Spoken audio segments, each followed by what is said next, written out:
고작 민간인 계집 주제에 감히 나한테 대들어? 여기는 내 구역이야. 내가 안 된다면 안 되는 거라고. 권력을 휘두르며 한 여성을 짓밟는 오만한 소령. 하지만 그가 모르는 게 하나 있었습니다. 자신의 앞에 선 그 여성이 자신의 모든 것을 순식간에 무너뜨릴 수 있는 사람이라는 것을. 과연 이 소령에게는 어떤 충격적인 반전이 기다리고 있을까요? 영상 보시기 전에 구독과 좋아요 한번 눌러주시면 세상 사연에 큰 힘이 됩니다. 무료로 할 수 있는 소중한 응원, 더 좋은 이야기로 보답하겠습니다. 이제 시작하겠습니다.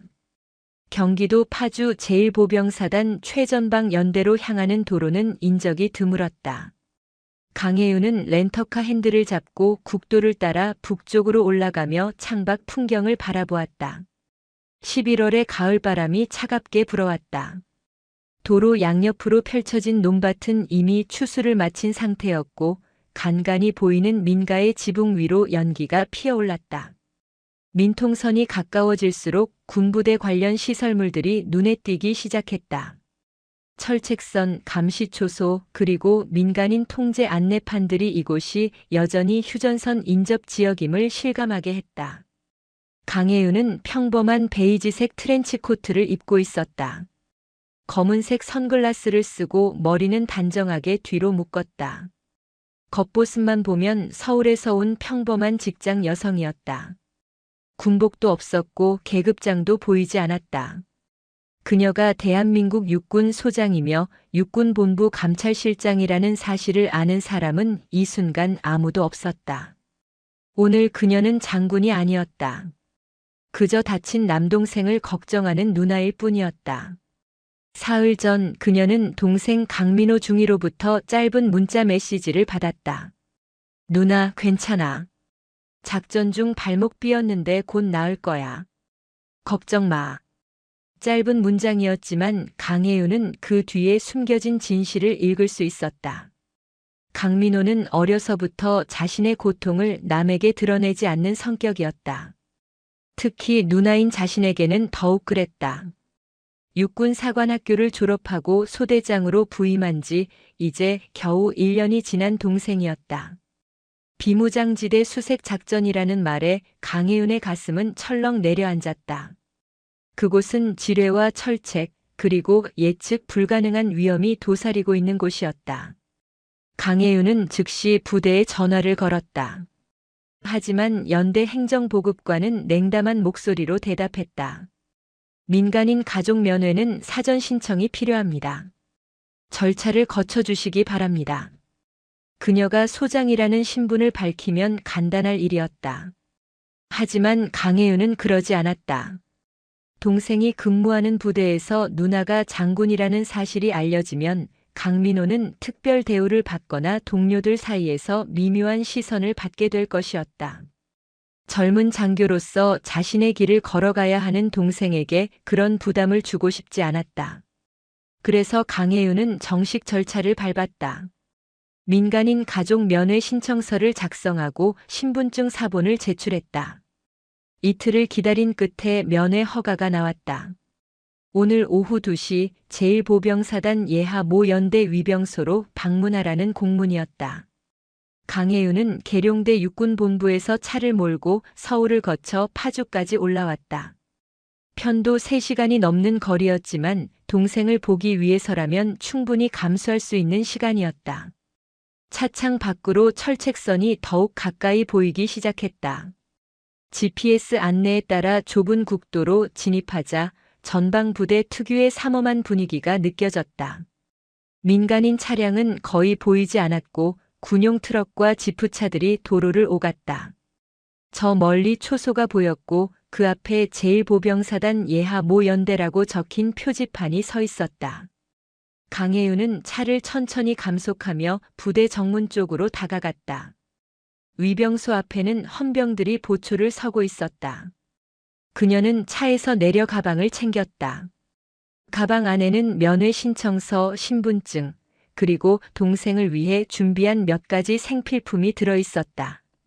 전방 부대에서는 물품 반입에도 엄격한 제한이 있다는 것을 알고 있었기에 허용되는 범위 내에서만 준비했다. 위병소로 향하는 그녀의 발걸음은 무겁지 않았지만 마음속에는 걱정이 가득했다. 발목을 다쳤다는 동생이 제대로 치료를 받고 있는지, 부대에서 잘 지내고 있는지, 상급자들은 그를 어떻게 대하는지. 육군본부에서 일하며 수많은 부대 감찰을 진행했던 강혜윤은 일선 부대의 현실을 누구보다 잘 알고 있었다. 특히 최전방 부대는 물자도 부족하고 환경도 열악했다. 다친 장교라 해도 제대로 쉴 수 있는 공간조차 부족한 경우가 많았다. 그녀는 선글라스 너머로 위병소를 바라보았다. 콘크리트로 지어진 건물은 오래되어 보였고 페인트는 곳곳이 벗겨져 있었다. 출입문 옆에는 민간인 출입 통제 허가증 지참 필수라고 적힌 경고 표지판이 붙어 있었다. 강혜윤은 가방에서 면회 신청서를 꺼내 들고 위병소 쪽으로 걸어갔다. 위병소 입구에서 보초를 서던 일병이 그녀를 발견하고는 긴장한 표정으로 내부를 향해 보고하는 모습이 보였다. 곧이어 위병소 안에서 한 명의 장교가 나왔다. 대위 계급장을 단 남자였다. 그는 강혜윤을 위아래로 훑어보더니 미간을 찌푸렸다. 그의 이름표에는 최정민이라고 적혀 있었고 보안과장이라는 직책이 표시되어 있었다. 최정민 대위는 불쾌한 표정으로 입을 열었다. 면회 신청하신 분입니까? 강혜윤은 고개를 끄덕이며 서류를 내밀었다. 네, 강민호 중위 면회 신청한 강혜윤입니다. 최 대위는 서류를 건성으로 훑어보더니 비웃듯이 말했다. 아줌마, 여기가 어디라고 함부로 들어오려고 합니까? 민간인은 절차대로 신청해도 안 될 때가 있는 법입니다. 강혜윤은 차분하게 대답했다. 이미 절차를 거쳐서 승인받았습니다. 여기 공문이 있습니다. 최 대위는 서류를 집어들더니 자세히 보지도 않고 한숨을 내쉬었다. 승인이 났다고 해서 다 들어갈 수 있는 게 아닙니다. 여기는 최전방 부대입니다. 보안이 무엇보다 중요한 곳이라고요. 그는 서류를 강혜윤에게 다시 건네며 덧붙였다. 오늘은 부대 상황이 좋지 않습니다. 다음에 다시 오세요. 강혜윤의 눈빛이 차갑게 가라앉았다. 그녀는 수많은 부대를 감찰하며 이런 태도를 여러 번 목격했다. 민간인을 무시하고 절차를 무시하며 자신의 기분에 따라 규정을 임의로 해석하는 일부 장교들의 행태였다. 하지만 지금 이 순간 그녀는 감찰실장이 아니었다. 동생을 만나러 온 누나였다. 그녀는 목소리를 낮추며 말했다. 부대 상황이라는 게 구체적으로 무엇입니까? 제가 알기로는 승인된 면회를 임의로 거부할 수 있는 권한은 보안과장에게 없는 걸로 압니다. 최 대위의 얼굴이 붉어졌다. 뭐라고요? 지금 나한테 대드는 겁니까? 그때 위병소 안쪽에서 또 다른 장교가 걸어 나왔다. 소령 계급장을 단 남자였다.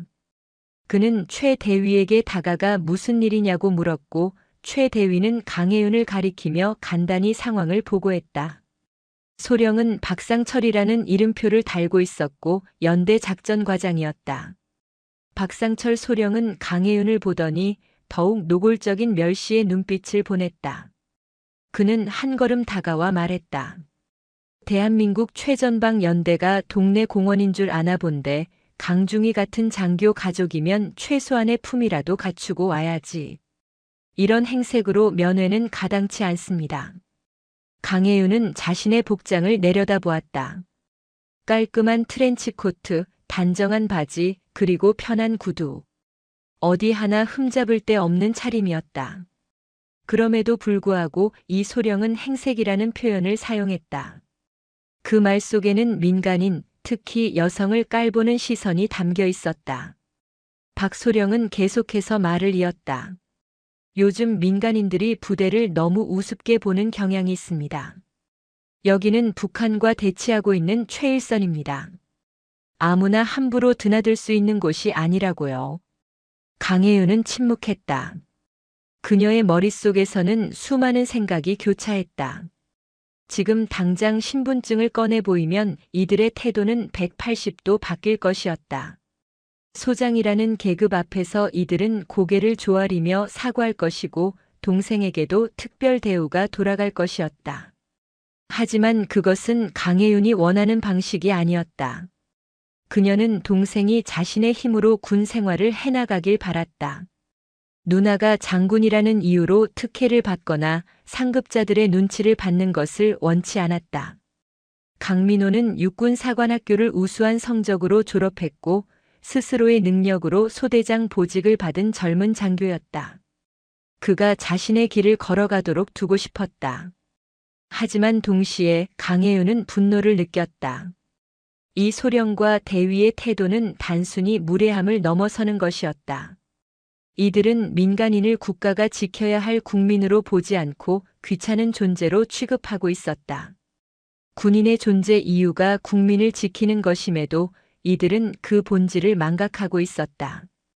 강혜윤은 깊은 숨을 들이쉬며 마음을 가라앉혔다. 707 특수임무대대 출신인 그녀는 감정을 통제하는 훈련을 수없이 받았다. 극한의 상황에서도 냉정함을 유지하는 것, 그것이 특수부대원의 기본이었다. 지금 이 순간도 마찬가지였다. 분노는 있었지만 그것을 겉으로 드러낼 필요는 없었다. 박소령은 강혜윤의 침묵을 굴복으로 받아들인 듯 했다.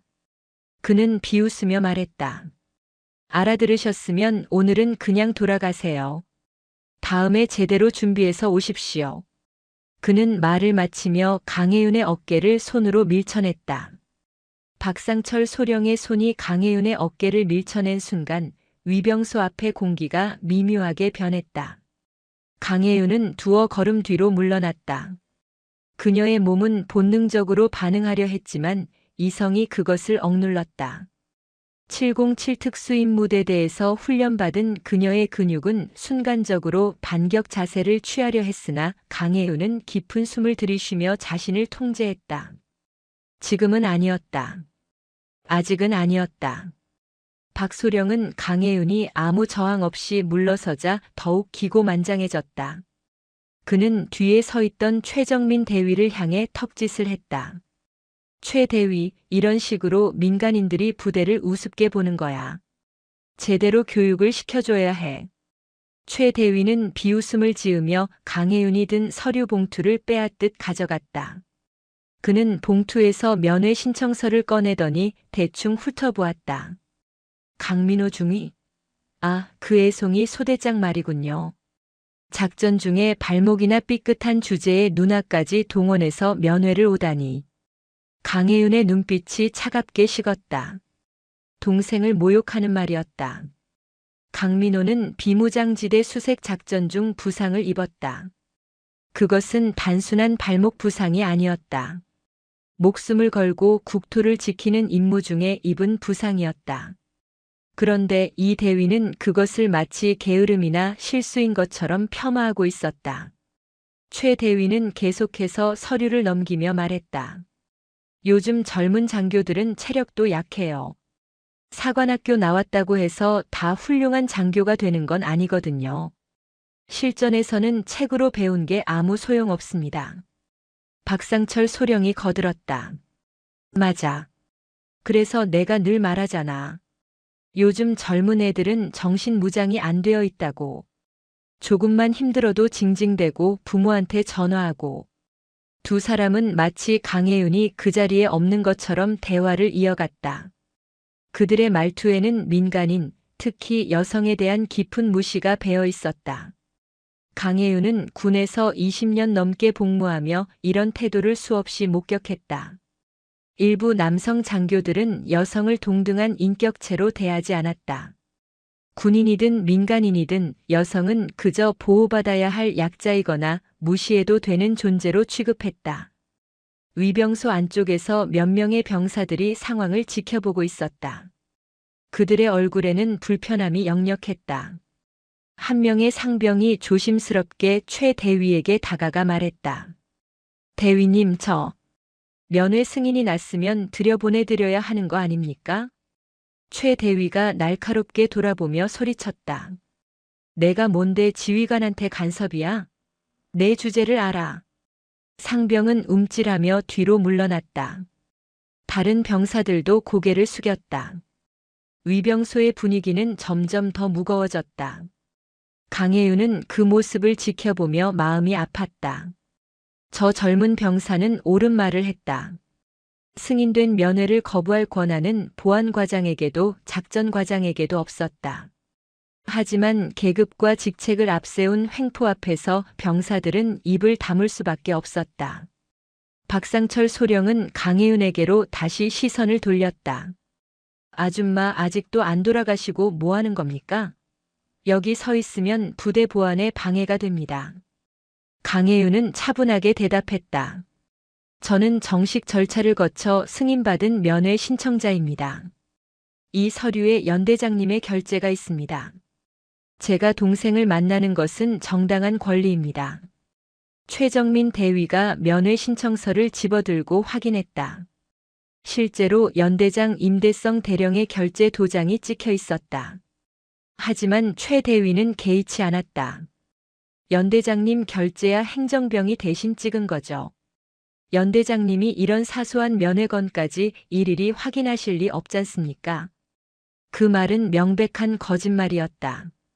최전방 부대에서 민간인 면회는 보안 사항이었고 반드시 지휘관의 승인을 받아야 했다. 하지만 최 대위는 태연하게 거짓말을 했고 박소령은 그것을 묵인했다. 박소령이 말했다. 그리고 설령 승인이 났다 하더라도 현장 지휘관 판단으로 면회를 중단시킬 수 있습니다. 보안상 문제가 있다고 판단되면 말이죠. 강혜윤은 물었다. 제가 어떤 보안상 문제를 일으켰습니까? 박소령은 코웃음을 쳤다. 문제를 일으킨 게 아니라 일으킬 가능성이 있다는 겁니다. 민간인이 부대 안을 돌아다니면서 시설을 촬영하거나 군사 기밀을 유출할 수도 있죠. 저는 휴대폰도 차에 두고 왔습니다. 가방 검사를 받아도 됩니다. 그런 문제가 아니에요. 아줌마, 여기는 대한민국 최전방입니다. 북한군이 불과 몇 킬로미터 앞에 있는 곳이라고요. 이해가 안 됩니까? 강혜윤은 이해하고 있었다. 그녀는 누구보다 이 부대의 중요성을 알고 있었다. 육군본부 감찰실장으로서 최전방 부대들의 작전 상황과 보안 현황을 정기적으로 보고받았다. 이 연대가 담당하고 있는 구역은 휴전선에서도 가장 긴장도가 높은 곳 중 하나였다. 하지만 바로 그렇기 때문에 이곳의 장교들은 더욱 모범적이어야 했다. 국민을 지키는 군인이라면 국민을 존중하는 것이 기본이었다. 최 대위가 면회 신청서를 바닥에 던졌다. 서류는 바람에 날리며 강혜윤의 발 앞에 떨어졌다. 오늘은 면회 불가입니다. 돌아가세요. 강혜윤은 바닥에 떨어진 서류를 바라보았다. 그녀의 손이 미세하게 떨렸다. 분노가 아니었다. 슬픔이었다. 저 서류는 단순한 종이가 아니었다. 그것은 다친 동생을 걱정하는 누나의 마음이 담긴 것이었고 국민이 국가에 정당하게 요청한 권리의 증표였다. 그것을 저렇게 함부로 다루는 행위는 단순히 강혜윤 개인을 모욕하는 것을 넘어서는 것이었다. 강혜윤은 천천히 몸을 숙여 서류를 주워들었다. 그녀는 서류의 먼지를 털어내며 말했다. 소령님, 대위님. 두 분 다 대한민국 육군 장교이십니다. 장교는 국민의 생명과 재산을 지키기 위해 존재합니다. 저는 지금 국민으로서 정당한 권리를 행사하고 있습니다. 박상철 소령의 얼굴이 일그러졌다. 뭐? 지금 나한테 훈계하는 겁니까? 고작 민간인 주제에? 저는 훈계가 아니라 사실을 말씀드린 겁니다. 사실? 웃기고 있네. 여기서 사실은 내가 소령이고 당신은 아무것도 아닌 민간인이라는 겁니다. 여기는 내 관할 구역이에요. 내가 안 된다면 안 되는 겁니다. 최정민 대위가 거들었다. 소령님, 이런 사람한테 더 이상 시간 낭비하지 마시죠. 헌병을 불러서 내보내겠습니다. 박소령이 고개를 끄덕였다. 그래, 그렇게 해. 그리고 앞으로 강민호 중위 가족 면회는 전부 불어 처리하도록. 강혜윤의 눈빛이 차갑게 가라앉았다. 동생의 면회까지 막으시겠다는 겁니까? 당연하죠. 이런 몰상식한 가족을 둔 장교는 특별관리 대상입니다. 군 기강을 위해서라도 필요한 조치예요. 그 말은 명백한 보복이었다. 개인적인 감정으로 한 명의 장교를 표적 삼겠다는 선언이었다. 강혜윤은 군 생활을 하며 이런 부조리를 수없이 목격했다. 상급자의 비위를 거슬렀다는 이유로 불이익을 받는 장교들, 정당한 권리를 주장했다가 찍혀서 진급에서 누락되는 경우들. 그것이 바로 강혜윤이 감찰실장으로서 근절하려고 노력해온 적폐였다. 위병소 안쪽에서 지켜보던 한 명의 중사가 조심스럽게 나섰다. 소령님, 그건 좀 과하신 것 같습니다. 강 중위님은 비무장지대 수색 작전 중에 부상을 입으셨습니다. 가족 면회를 막는 것은. 박상철 소령이 날카롭게 소리쳤다. 중사, 내가 감히 지휘관 결정에 이의를 제기해? 영창 가고 싶어? 중사는 입을 다물었다. 그의 얼굴에는 분노와 무력감이 동시에 떠올랐다. 다른 병사들도 고개를 숙인 채 아무 말도 하지 못했다. 계급이라는 절대 권력 앞에서 정의는 힘을 잃었다. 강혜윤은 그 모습을 지켜보며 깨달았다. 이것은 단순히 자신과 동생의 문제가 아니었다. 이 부대 전체의 문제였다.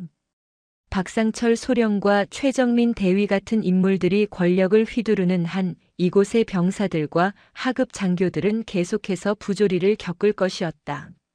정의로운 말을 한 상병은 질책을 받았고 용기를 낸 중사는 영창으로 위협받았다.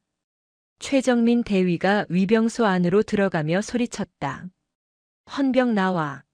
민간인 불법 침입 시도 건으로 조치하겠다. 강혜윤은 한 발짝도 움직이지 않았다. 그녀는 자신이 서 있는 곳이 정확히 부대 정문방, 민간인 구역임을 알고 있었다. 불법 침입이라는 말 자체가 성립되지 않았다. 하지만 박소령과 최 대위는 그런 것조차 개의치 않았다. 그들에게는 힘이 곧 법이었다. 위병소에서 2명의 헌병이 나왔다. 그들은 강혜윤을 보며 난처한 표정을 지었다. 한 명의 헌병 병장이 조심스럽게 박소령에게 물었다. 소령님, 저분이 부대 안으로 들어온 것은 아닌 것 같은데요. 박소령이 화를 냈다. 들어오려고 시도한 것 자체가 문제라고. 빨리 저 사람 내보내. 헌병들은 망설였다. 그들도 알고 있었다. 이것은 부당한 명령이라는 것을. 하지만 소령의 명령을 거부할 수 있는 병사는 없었다. 헌병 병장이 강혜윤에게 다가와 조심스럽게 말했다. 죄송합니다만 오늘은 돌아가 주시겠습니까? 강혜윤은 그 젊은 병사의 눈을 보았다. 그의 눈에는 미안함이 가득했다.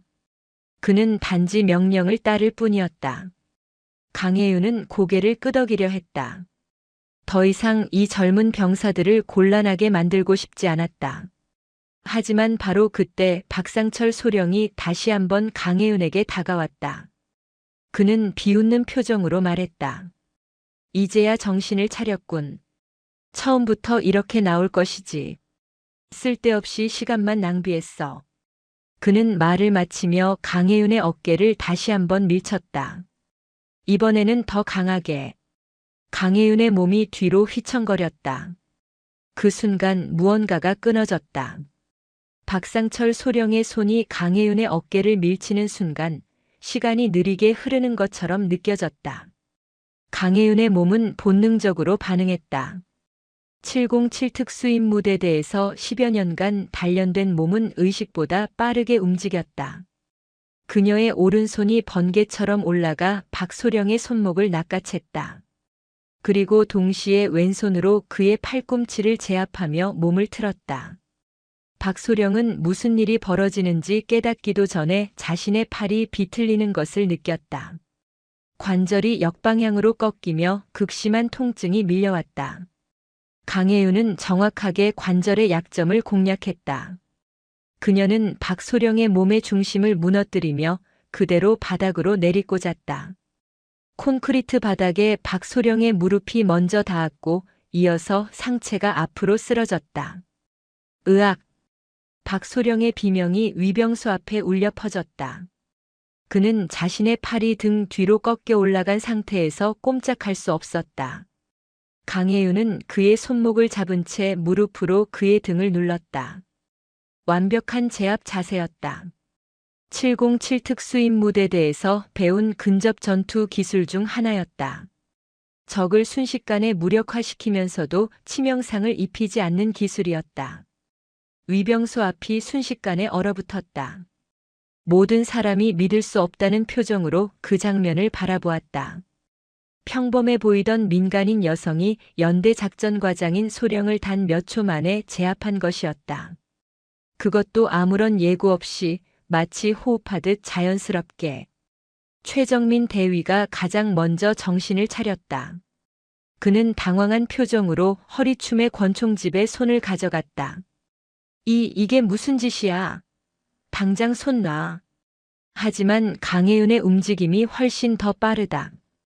그녀는 박소령의 손목을 놓지 않은 채로 오른발을 들어 올렸다. 그리고 정확하게 최 대위의 손목을 향해 발차기를 날렸다. 발끝이 최 대위의 손목을 타격하는 순간 그의 손이 권총에서 떨어졌다. 최 대위는 고통의 비명을 지르며 손목을 감싸쥐었다. 아, 내 손목. 강혜윤은 여전히 냉정한 표정이었다. 그녀의 목소리는 차갑고 단호했다. 군복을 입었다고 해서 국민을 발 아래로 보는 오만함은 누구에게 배운 것입니까? 위병소 주변에 있던 헌병들이 당황하여 움직였다. 병장이 소총의 손을 가져가려 했지만 옆에 있던 중사가 그를 막았다. 중사는 상황을 정확하게 파악하고 있었다. 저 여성은 명백히 군사 훈련을 받은 사람이었다. 그것도 보통 수준이 아니었다. 소령을 단 몇 초 만에 제압하고 대위의 움직임을 예측해서 무력화시킨 것은 고도로 훈련된 전투 기술이었다. 헌병 중사는 조용히 다른 헌병들에게 신호를 보냈다. 섣불리 움직이지 말라는 뜻이었다. 상황이 명확하지 않은 상태에서 무기를 꺼내는 것은 위험했다. 만약 저 여성이 정말로 위협적인 인물이었다면 이미 더 큰 피해가 발생했을 것이었다. 하지만 그녀는 박소령을 제압만 했을 뿐 추가적인 공격은 하지 않았다. 박상철 소령은 바닥에 얼굴을 댄 채 신음했다. 이 미친. 너 지금 군장교를 폭행한 거야. 너 죽었어. 강혜윤은 박소령의 손목을 더 강하게 비틀었다. 박소령의 얼굴이 고통으로 일그러졌다. 폭행이라고 하셨습니까? 소령님께서 먼저 민간인의 신체를 폭행하셨습니다. 저는 정당방위를 한 것뿐입니다. 최정민 대위가 손목을 부여잡으며 소리쳤다. 정당방위? 웃기고 있네. 너 같은 년이 어떻게 감히 군장교를. 그의 말이 끝나기도 전에 강혜윤의 눈빛이 더욱 차갑게 가라앉았다. 그녀는 천천히 입을 열었다. 대위님, 말을 조심하십시오. 저는 아직 참고 있습니다. 그 목소리에는 묘한 위압감이 담겨 있었다. 최 대위는 본능적으로 한 걸음 물러섰다. 그는 자신도 모르게 강혜윤을 두려워하고 있었다. 저 여성의 눈빛에는 수많은 전투를 겪어온 사람만이 가질 수 있는 냉철함이 있었다.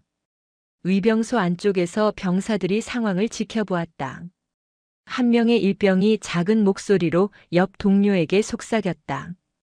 야, 저 누나 뭐야? 완전 고수인데? 모르겠어.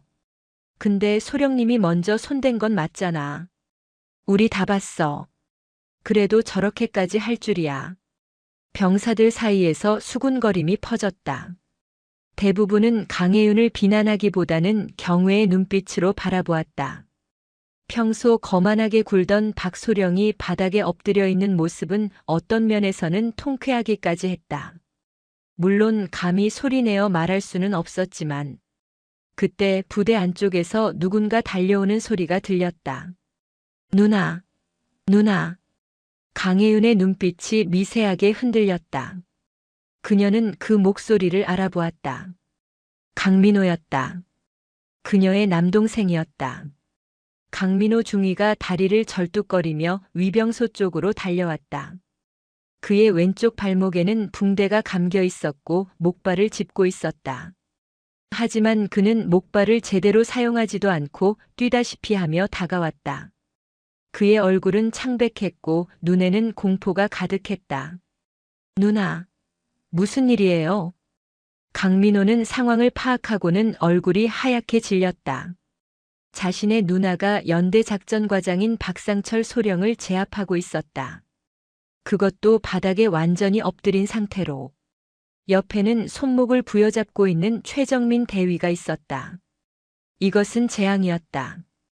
아무리 정당방위라고 해도 민간인이 군 장교를 폭행한 것은 중대한 범죄였다. 강민호는 비틀거리며 강혜윤에게 다가왔다. 누나, 손 놓으세요. 제발. 강혜윤은 동생의 얼굴을 보았다. 그의 눈에는 두려움과 걱정이 가득했다. 그녀는 천천히 박소령의 손목을 놓았다. 박소령은 신음하며 바닥에서 일어나려 했지만 관절이 제대로 움직이지 않았다. 최 대위가 급히 달려가 그를 부축했다. 강민호는 땅에 무릎을 꿇었다. 그는 박소령과 최 대위를 향해 고개를 숙이며 말했다. 죄송합니다. 정말 죄송합니다. 제 누나가 정신이 없었습니다. 모든 책임은 제가 지겠습니다. 박상철 소령이 어깨를 움직이며 고통스러운 표정을 지었다. 책임? 내가 무슨 책임을 져? 이건 명백한 군장교 폭행이야. 경찰에 신고하고 군 검찰에도 보고할 거야. 강민호의 얼굴에서 혈색이 완전히 사라졌다. 그는 필사적으로 사과했다. 소령님, 제발 용서해 주십시오. 누나가 잘못했습니다. 제가 대신 벌을 받겠습니다. 최정민 대위가 비웃었다. 내가 대신 벌을 받는다고? 중위, 이건 내가 어떻게 할 수 있는 문제가 아니야. 이건 범죄라고. 강민호는 더욱 깊게 고개를 숙였다. 그의 어깨가 떨렸다. 강혜윤은 그런 동생의 모습을 보며 가슴이 아팠다. 동생은 자신 때문에 곤경에 처할 것을 두려워하고 있었다. 상급자들에게 찍히면 앞으로의 군 생활이 어떻게 될지 걱정하고 있었다. 강혜윤은 조용히 트렌치코트 안주머니에 손을 넣었다. 그녀는 원하지 않았지만 이제는 밝힐 때가 된 것 같았다. 더 이상 동생이 고통받는 모습을 볼 수 없었다. 박상철 소령이 계속해서 위협했다. 강중위, 너도 같이 책임질 각오를 해. 가족 관리도 제대로 못하는 놈이 무슨 소대장이야? 강민호는 아무 말도 하지 못했다. 그는 단지 고개를 숙인 채 떨고 있을 뿐이었다. 강혜윤은 더 이상 참을 수 없었다. 그녀는 안주머니에서 지갑을 꺼냈다. 그리고 그 안에서 한 장의 신분증을 꺼내 들었다.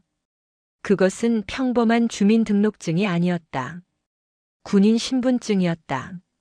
대한민국 육군 장성 신분증이었다. 강혜윤은 신분증을 박상철 소령과 최정민 대위의 눈앞에 들이밀었다. 육군 소장 강혜윤입니다. 신분증에는 선명하게 그녀의 사진과 함께 계급이 새겨져 있었다. 소장. 그리고 무궁화 2개가 은빛으로 빛났다. 그 아래에는 소속이 적혀 있었다. 육군본부 감찰실장. 박상철 소령과 최정민 대위의 얼굴에서 모든 혈색이 사라졌다. 그들의 눈이 신분증을 응시한 채 굳어졌다. 입이 벌어졌지만 아무 소리도 나오지 않았다. 심장이 멎는 것 같은 공포가 밀려왔다. 소장. 그것도 육군본부 감찰실장. 그들이 방금 폭행하고 모욕하고 위협했던 사람은 대한민국 육군에서 손꼽히는 고위 장성이었다. 그것도 군 기강과 부조리를 감찰하는 최고 책임자였다. 최정민 대위의 손에서 힘이 빠져 박소령을 놓칠 뻔했다. 박소령은 바닥에 주저앉으며 신음했다. 하지만 그 신음은 더 이상 고통 때문이 아니었다. 그것은 절망의 소리였다. 위병소 주변의 모든 병사들이 상황을 파악하고는 경직되었다. 헌병들은 자세를 바르게 하고 거수경례 자세를 취했다. 다른 병사들도 마찬가지였다. 소장이 왔다. 그것도 감찰실장이. 강민호 중위는 믿을 수 없다는 표정으로 누나를 올려다보았다. 그는 누나가 장교인 것은 알고 있었다. 하지만 소장이라는 것은 몰랐다. 누나는 자신에게 단지 육군본부에서 일한다고만 말했었다. 설마 그것이 감찰실장이라는 뜻일 줄은 꿈에도 몰랐다. 그때 부대 안쪽에서 또 다른 인물이 달려나왔다. 연대장 임대성 대령이었다. 그는 무슨 소동인지 확인하러 온 것이었다.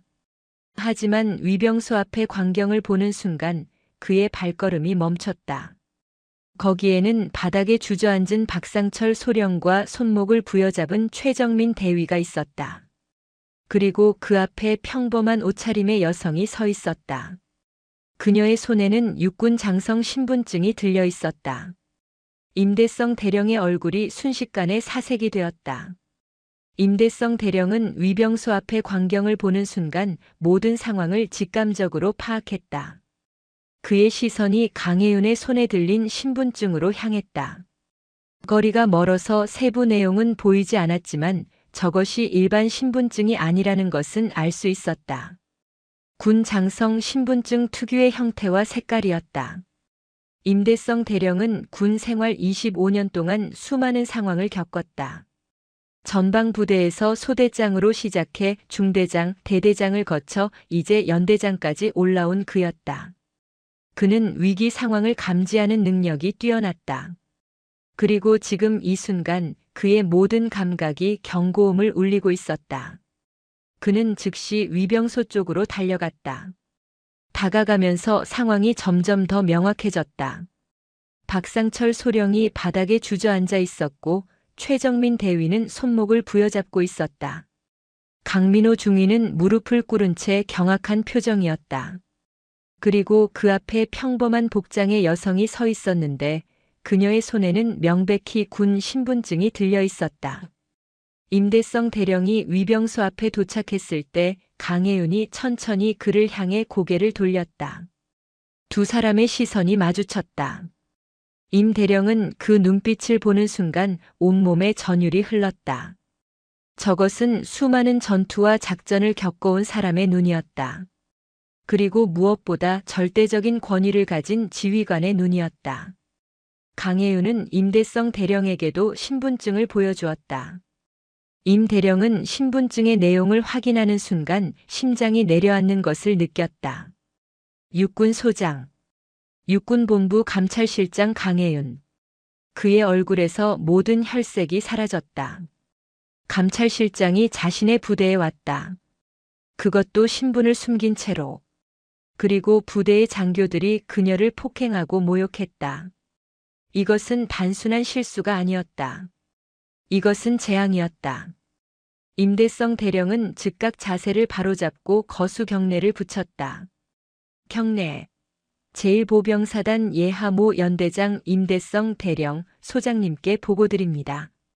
그의 목소리는 떨리고 있었다.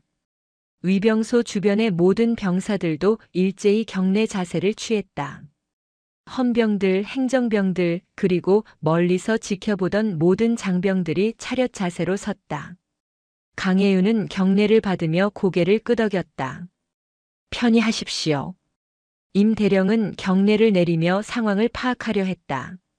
박상철 소령과 최정민 대위의 상태를 보니 무슨 일이 있었는지 대략 짐작이 갔다.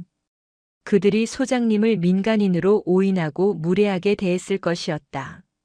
아니, 무례함을 넘어서 폭행까지 했을 가능성이 높았다. 임대성 대령은 즉시 박소령과 최 대위를 향해 날카롭게 소리쳤다. 박소령, 최 대위, 지금 당장 차렷 자세. 박상철 소령은 비틀거리며 일어나려 했다. 하지만 관절이 제대로 움직이지 않았고 다리에 힘이 들어가지 않았다. 그는 간신히 일어섰지만 곧 다시 무릎이 꺾일 것 같았다. 최정민 대위도 손목을 부여잡은 채 억지로 자세를 바로잡았다. 임 대령은 강혜윤에게 고개를 숙이며 말했다. 소장님 미처 몰라 배웠습니다. 연대장으로서 부대 기강 회의에 대한 모든 책임은 제게 있습니다. 강혜윤은 침묵했다. 그녀는 임대성 대령을 바라보았다. 그의 군복은 단정했고 계급장과 약장은 흠없이 정돈되어 있었다. 연대장으로서의 품위는 갖추고 있는 것처럼 보였다. 하지만 그가 지휘하는 부대의 장교들은 어땠는가? 강혜윤은 천천히 입을 열었다. 연대장, 이 부대의 보안과장과 작전과장이 민간인에게 어떻게 대했는지 보고받으셨습니까? 임 대령은 대답할 말을 찾지 못했다. 그는 구체적인 내용을 모르고 있었지만 상황만 봐도 심각하다는 것은 알 수 있었다. 강혜윤이 계속 말했다. 정식으로 승인된 면회 신청을 임의로 거부했습니다. 민간인을 모욕하고 외모를 비하했으며 신청서를 바닥에 던졌습니다. 그리고 신체를 폭행했습니다. 임대성 대령의 얼굴이 더욱 창백해졌다. 그는 박상철 소령과 최정민 대위를 향해 돌아보았다. 두 사람은 고개를 숙인 채 떨고 있었다. 임 대령은 그들이 정말로 그런 짓을 저질렀다는 것을 직감했다. 평소에도 두 사람의 오만한 태도에 대해 여러 번 경고했었다. 하지만 그들은 듣지 않았다. 그리고 결국 이런 대참사를 만들어냈다. 강민호 중위는 여전히 무릎을 꿇은 채 있었다. 그는 자신의 누나가 소장이라는 사실을 받아들일 수 없었다. 누나는 언제나 자상하고 따뜻한 사람이었다. 어려서부터 그를 돌봐주고 격려해주고 응원해주던 누나였다. 그런 누나가 육군 소장이었다. 그것도 감찰실장이었다. 강민호는 이제 많은 것들이 이해되었다. 누나가 왜 군대 이야기를 물어볼 때마다 그렇게 자세히 질문했는지, 왜 부대 생활에 대해 그렇게 걱정했는지, 왜 상급자들을 어떻게 대하는지 물어봤는지. 누나는 단순히 걱정하는 것이 아니라 전문가로서 판단하고 있었던 것이었다. 강혜윤은 강민호를 내려다보았다. 민호야, 일어나라. 강민호는 떨리는 목소리로 대답했다. 소장님. 일어나라고 했다. 강민호는 천천히 일어났다. 그는 다친 발목 때문에 비틀거렸지만 억지로 자세를 바로잡았다. 강혜윤은 동생의 발목을 보았다. 붕대가 제대로 감기지 않았고 부기가 심해 보였다. 강혜윤이 임대성 대령에게 물었다. 저 중위는 비무장지대 수색 작전 중 부상을 입었다고 들었습니다. 제대로 치료를 받았습니까? 임 대령은 당황하며 대답했다. 예, 군의관의 진료를 받았습니다. 입원은 시켰습니까? 전방부대 특성상 후방병원으로 후송하기가. 강혜윤의 눈빛이 차갑게 가라앉았다. 전방부대라고 해서 부상당한 장교를 제대로 치료하지 않아도 된다는 말입니까?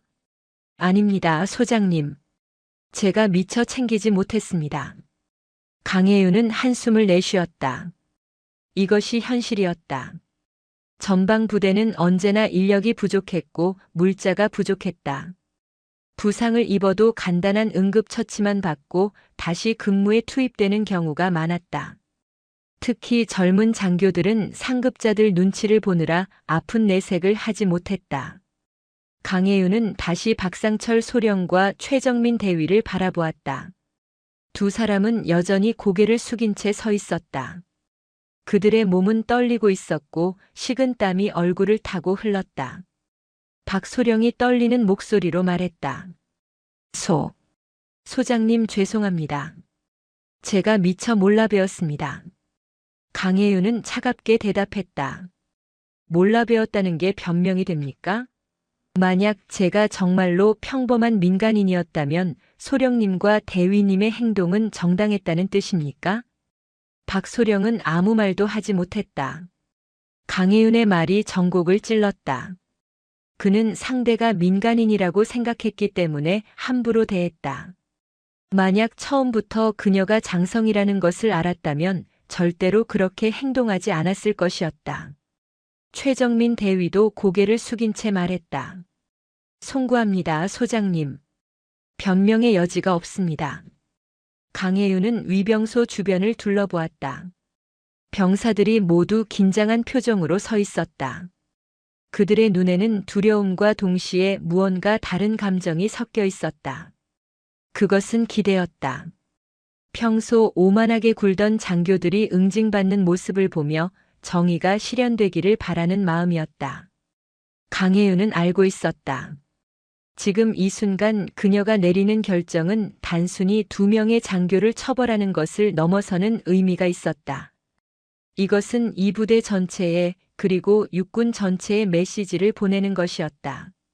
계급이 높다고 해서 권력이 있다고 해서 국민을 무시해도 된다는 생각이 얼마나 잘못되었는지 보여주는 것이었다. 임대성 대령이 조심스럽게 말했다. 소장님, 이 사건에 대해서는 제가 전적으로 책임지겠습니다. 연대장으로서 부하 장교들의 기강을 바로잡지 못한 것은 저의 실책입니다. 강혜윤은 임 대령을 바라보았다. 연대장님, 책임을 진다는 것이 구체적으로 무엇입니까? 보고서 한 장 쓰고 끝내시겠습니까? 임 대령은 말문이 막혔다. 강혜윤이 계속 말했다. 저는 오늘 이곳에서 본 것이 이 부대만의 문제가 아니라는 것을 압니다. 육군 전체에 만연한 잘못된 문화입니다. 민간인을 무시하고 약자를 깔보고 계급으로 모든 것을 해결하려는 문화 말입니다. 위병소 주변이 숨소리조차 들리지 않을 만큼 조용해졌다. 모든 사람이 강혜윤의 다음 말을 기다렸다. 강혜윤은 박상철 소령과 최정민 대위를 똑바로 바라보며 말했다. 두 분은 오늘 중대한 잘못을 저질렀습니다. 민간인을 폭행하고 모욕했으며 군인으로서의 기본 예절을 망각했습니다. 이것은 징계 대상입니다. 박 소령과 최 대위의 얼굴이 더욱 창백해졌다. 그들은 자신들의 군 생활이 끝날지도 모른다는 공포를 느꼈다. 하지만 강혜윤의 다음 말은 예상 밖이었다. 하지만 저는 두 분을 즉각 파면하거나 군 검찰에 송치하지 않을 것입니다. 임대성 대령과 주변의 모든 사람들이 놀란 표정을 지었다. 강혜윤이 계속 말했다. 대신 두 분에게 기회를 드리겠습니다. 자신의 잘못을 깨닫고 진정한 군인으로 거듭날 기회를 말입니다. 박소령이 고개를 들었다. 그의 눈에는 희미한 희망이 떠올랐다. 최 대위도 마찬가지였다. 강혜윤은 단호한 목소리로 말했다. 오늘부터 박상철 소령과 최정민 대위는 연대 내 인권교육 및 군인 기본 예절 전담 교관으로 보직을 변경합니다. 임대성 대령이 눈을 크게 떴다. 강혜윤이 계속 말했다. 두 분은 앞으로 한 달간 매일 이 연대의 모든 장병들 앞에서 군인의 기본 자세와 국민에 대한 예우에 대해 교육할 것입니다. 그리고 첫 수업에서는 오늘 자신들이 저지른 잘못을 모든 장병 앞에서 고백하고 반성할 것입니다. 박소령과 최 대위의 얼굴이 굳어졌다. 이것은 어떤 면에서는 파면보다 더 힘든 처벌이었다. 자신들의 수치스러운 행동을 모든 부하들 앞에서 공개하고 매일 그들을 가르쳐야 한다는 것이었다. 강혜윤이 마지막으로 말했다. 만약 한 달 후에도 두 분의 태도가 변하지 않는다면 그때는 군 검찰에 송치하겠습니다. 하지만 진심으로 변화한다면 다시 한번 기회를 드리겠습니다. 임대성 대령은 강혜윤의 결정에 깊은 감명을 받았다. 이것은 단순한 처벌이 아니었다. 이것은 교육이었고 개혁이었다. 잘못을 저지른 사람들에게 벌을 주는 것이 아니라 그들을 변화시켜 부대 전체를 바꾸겠다는 의지였다. 강혜윤은 모든 장병들을 향해 말했다. 여러분, 군인의 존재 이유는 국민을 지키는 것입니다. 국민을 무시하는 군인은 군인이 아닙니다. 이것을 절대 잊지 마십시오. 위병소 앞의 모든 장병들이 우렁찬 목소리로 대답했다. 명심하겠습니다. 강혜윤이 처분을 내린 그날 오후 연대 본부에서는 긴급 지휘관 회의가 소집되었다. 임대성 대령은 모든 대대장과 주요 참모들을 소집했다. 회의실에는 긴장감이 흘렀다. 육군본부 감찰실장이 부대를 방문했고 중대한 사건이 발생했다는 소문이 이미 연대 전체에 퍼져 있었다. 임 대령은 회의를 시작하며 오늘 있었던 일을 상세히 설명했다. 박상철 소령과 최정민 대위가 민간인으로 위장한 감찰실장을 폭행하고 모욕한 사건, 그리고 강혜윤 소장이 내린 파격적인 처분에 대해서 회의실의 장교들은 경악했다. 일부는 믿을 수 없다는 표정이었고 일부는 고개를 숙였다. 자신들도 비슷한 태도로 민간인을 대한 적이 있었기 때문이었다. 임 대령은 단호하게 말했다. 여러분, 이번 사건은 우리 연대만의 문제가 아닙니다. 육군 전체가 안고 있는 문제입니다. 소장님께서는 우리에게 기회를 주셨습니다. 이 기회를 통해 우리 부대를 완전히 바꿔야 합니다. 그는 즉시 실행 계획을 수립했다. 박상철 소령과 최정민 대위는 다음 날부터 인권교육 전담 교관으로 활동을 시작할 것이었다. 연대 전체 장병을 대상으로 매일 2시간씩 교육을 진행하며 첫 수업에서는 자신들의 잘못을 고백해야 했다. 다음 날 아침 연대 강당에는 200여 명의 장병들이 모였다. 첫 번째 교육 대상은 연대 본부와 제1대대 소속 병사들이었다.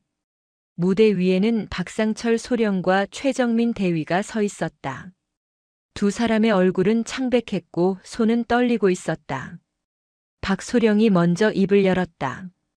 저는 어제 중대한 잘못을 저질렀습니다. 그의 목소리는 떨렸다.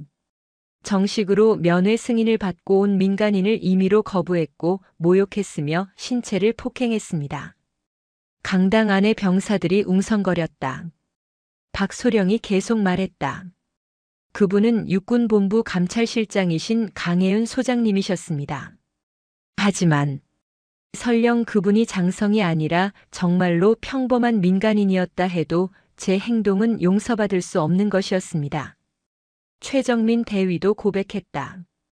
저는 면회 신청서를 바닥에 던졌습니다. 민간인을 아줌마라고 부르며 무시했고 정당한 권리를 행사하는 국민을 위협했습니다. 군인으로서 해서는 안 될 행동이었습니다. 박소령은 깊은 숨을 들이쉬었다. 저는 그동안 제가 소령이라는 계급을 가지고 있다는 이유로 민간인들보다 우월하다고 착각했습니다. 하지만 그것은 큰 잘못이었습니다. 군인은 국민을 지키기 위해 존재합니다. 국민 위에 군인이 있는 것이 아닙니다. 그는 모든 장병들을 향해 깊이 허리를 숙였다. 최 대위도 마찬가지였다. 강당 안은 숨소리조차 들리지 않을 만큼 조용했다. 병사들은 처음으로 장교가 자신의 잘못을 공개적으로 인정하는 모습을 보았다. 그날부터 박소령과 최 대위의 하루는 완전히 바뀌었다. 아침 6시에 일어나 교육 자료를 준비하고 오전에는 한 개 대대, 오후에는 또 다른 대대를 교육했다. 저녁에는 다음날 교육 내용을 준비하고 자신들의 잘못을 되새기며 반성문을 작성했다. 처음 일주일은 고통스러웠다. 자신들이 평소 무시하고 함부로 대했던 병사들 앞에서 머리를 숙이고 잘못을 고백하고 올바른 군인 정신을 가르쳐야 했다. 어떤 병사들은 비웃는 눈빛을 보냈고 어떤 병사들은 동정의 눈빛을 보냈다. 하지만 대부분은 진지하게 그들의 이야기를 들었다. 교육 내용은 단순했지만 본질적이었다. 군인의 존재 이유, 국민과 군대의 관계, 계급의 의미, 그리고 진정한 리더십이 무엇인지. 박소령과 최 대위는 교육을 준비하며 자신들이 그동안 얼마나 이런 것들을 망각하고 살았는지 깨달았다. 2주일이 지나자 변화가 시작되었다. 박상철 소령의 목소리에서 떨림이 사라지고 확신이 담기기 시작했다. 그는 더 이상 형식적으로 교육하는 것이 아니라 진심으로 병사들에게 전하고 싶은 메시지를 말하고 있었다. 최정민 대위도 마찬가지였다. 그는 자신의 과거 행동들을 하나씩 돌아보며 얼마나 많은 사람들에게 상처를 주었는지 깨닫게 되었다. 한편 강민호 중위는 강혜윤의 지시로 후방병원으로 후송되어 제대로 된 치료를 받았다. 발목 인대가 심하게 손상되어 있었고 제때 치료하지 않았다면 평생 후유증이 남을 수 있었다. 2주일간의 입원 치료 후 그는 부대로 돌아왔다. 발목은 완전히 회복되지는 않았지만 적어도 목발 없이 걸을 수 있게 되었다. 강민호는 부대로 돌아와 많은 변화를 목격했다. 박상철 소령과 최정민 대위가 매일 교육을 진행하고 있었고 부대 전체의 분위기가 달라지고 있었다. 장교들은 병사들을 대할 때 더욱 존중하는 태도를 보였고 병사들도 자신들이 단순한 명령 수행자가 아니라 국민을 지키는 군인이라는 자부심을 가지게 되었다. 위병소의 분위기도 완전히 바뀌었다. 새로 부임한 보안과장은 민간인 면회 신청을 정중하게 처리했고 헌병들도 예의 바르게 안내했다. 강민호가 가족 면회를 신청했을 때도 모든 과정이 신속하고 정중하게 이루어졌다. 3주일이 지난 어느 날 임대성 대령은 박상철 소령을 개인적으로 불렀다. 그는 박 소령의 변화를 지켜봐왔다. 박 소령, 어떻습니까? 요즘 심경이. 박 소령은 잠시 침묵했다가 대답했다. 처음에는 수치스러웠습니다. 제가 저지른 잘못을 모든 사람 앞에서 고백해야 한다는 것이 견딜 수 없을 만큼 부끄러웠습니다. 그런데 지금은요? 박소령은 창밖을 바라보았다. 훈련장에서 병사들이 구보를 하고 있었다. 지금은 감사합니다. 소장님께서 저를 파면하지 않으시고 이런 기회를 주신 것에 감사합니다. 저는 20년 넘게 군 복무를 했지만 진정한 군인이 무엇인지 몰랐습니다. 이제야 조금 알 것 같습니다. 임 대령은 고개를 끄덕였다. 최 대위는 어떻습니까? 최 대위도 많이 변했습니다. 어제는 제게 이런 말을 하더군요. 자신이 그동안 얼마나 많은 병사들을 무시하고 상처 주었는지 깨달았다고. 그들에게 사과하고 싶다고. 한 달이 지났다. 강혜윤 소장이 다시 부대를 방문한다는 소식이 전해졌다. 이번에는 정식으로 감찰실장의 신분으로 방문하는 것이었다. 연대 전체가 긴장했다. 한 달간의 변화가 소장님의 기대에 부응할 수 있을지 불안했다. 강혜윤이 부대에 도착했을 때 위병소에서는 새로 부임한 보안과장이 정중하게 맞이했다. 소장님, 어서 오십시오. 연대장님께서 기다리고 계십니다. 강혜윤은 위병소를 둘러보았다. 한 달 전과는 완전히 달라진 분위기였다. 헌병들의 자세는 바르면서도 딱딱하지 않았고 민간인 면회 안내 표지판도 친절하게 정비되어 있었다. 연대 본부에서 임대성 대령이 강혜윤을 맞이했다. 그는 한 달간의 변화를 보고했다. 박상철 소령과 최정민 대위의 교육활동, 부대 전체의 인권의식 향상, 민간인 면회 절차 개선 그리고 무엇보다 장병들의 의식 변화에 대해서 강혜윤은 박상철 소령과 최정민 대위를 직접 만났다. 두 사람은 한 달 전과는 완전히 다른 모습이었다. 얼굴에는 오만함 대신 겸손함이 있었고 눈빛에는 진정성이 담겨 있었다. 박소령이 말했다. 소장님, 지난 한 달은 제 인생에서 가장 힘들면서도 가장 의미 있는 시간이었습니다. 저는 이제 진정한 군인이 무엇인지 조금이나마 이해하게 되었습니다. 최 대위도 고개를 숙이며 말했다. 소장님께서 주신 기회를 헛되이 하지 않았습니다. 앞으로도 계속 배우고 성장하겠습니다. 강혜윤은 두 사람을 바라보았다. 그들의 변화는 진심이었다. 한 달이라는 짧은 시간이었지만 그들은 본질적인 변화를 겪었다. 좋습니다. 두 분은 이제 원래 보직으로 복귀하십시오. 하지만 인권 교육은 계속 병행하십시오. 이것은 한 달로 끝나는 것이 아닙니다. 명심하겠습니다. 강혜윤은 강민호도 만났다. 동생의 발목은 거의 회복되었고 얼굴에는 건강한 혈색이 돌았다. 강민호는 누나를 보며 미소 지었다. 누나. 아니, 소장님. 강혜윤은 부드럽게 웃었다. 여기서는 소장님이라고 불러야겠구나. 발목은 어떠니? 완전히 나았습니다. 소장님께서 제때 조치해 주신 덕분입니다. 잘 됐다. 앞으로도 건강 조심하고 훌륭한 장교가 되거라. 노력하겠습니다. 강혜윤은 연대 전체 간부들을 대상으로 짧은 훈시를 했다. 여러분, 한 달간 이 부대는 놀라운 변화를 이루었습니다. 이것은 여러분 모두의 노력 덕분입니다. 하지만 이것은 시작일 뿐입니다. 진정한 변화는 지속되어야 합니다. 그녀는 모든 장교들을 둘러보며 말을 이었다. 군인의 강함은 총과 계급장에서 나오는 것이 아닙니다. 진정한 강함은 국민을 향한 겸손과 품격에서 나옵니다. 여러분이 지키는 것은 땅이 아니라 사람입니다. 그것을 절대 잊지 마십시오. 명심하겠습니다. 오후 늦게 강혜윤은 부대를 떠나 계룡대로 향했다. 차를 몰며 파주를 빠져나가는 그녀의 마음은 한 달 전과는 달랐다. 한 달 전에는 분노와 실망이 있었다면 지금은 희망과 확신이 있었다. 한 달이라는 짧은 시간 동안 하나의 연대가 완전히 바뀌었다. 오만했던 장교들이 겸손해졌고 억압받던 병사들이 자부심을 갖게 되었다. 이것은 작은 변화였지만 의미 있는 변화였다. 강혜윤은 창밖으로 지는 해를 바라보았다.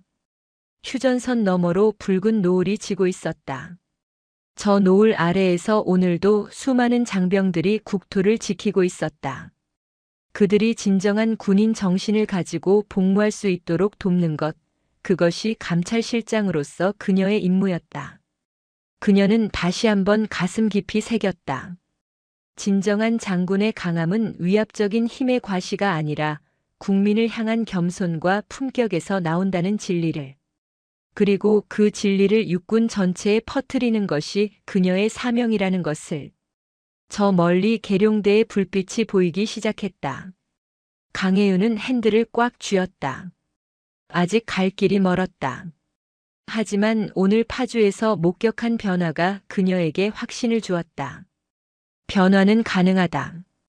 진심과 노력이 있다면 썩은 문화도 바꿀 수 있다. 그녀는 앞을 향해 차를 몰았다. 내일이면 또 다른 부대를 감찰해야 했고 또 다른 문제들과 마주해야 했다. 하지만 그녀는 두렵지 않았다. 육군본부 감찰실장 강혜윤 소장은 대한민국 군대를 바꾸기 위해 오늘도 전진하고 있었다. 오늘 이야기 어떠셨나요? 진정한 강함은 큰 목소리나 높은 계급에서 나오는 것이 아니라 타인을 존중하는 겸손한 마음에서 나옵니다. 우리가 가진 권력과 지위는 남을 깔보기 위한 것이 아니라 더 큰 책임을 지기 위한 것임을 기억해야 합니다. 그리고 잘못을 인정하고 변화하는 용기야말로 진정한 성장의 시작입니다. 여러분의 하루도 품격 있는 하루가 되시길 바랍니다. 감사합니다. 영상이 재미있으셨다면 구독과 좋아요, 댓글까지 부탁드리고 오늘도 건강하고 행복한 하루 되시길 바랍니다. 넌 뭐야? 어디서 굴러먹던 계집이 감히 장교 휴게실을 더럽히고 있어? 당장 꺼져!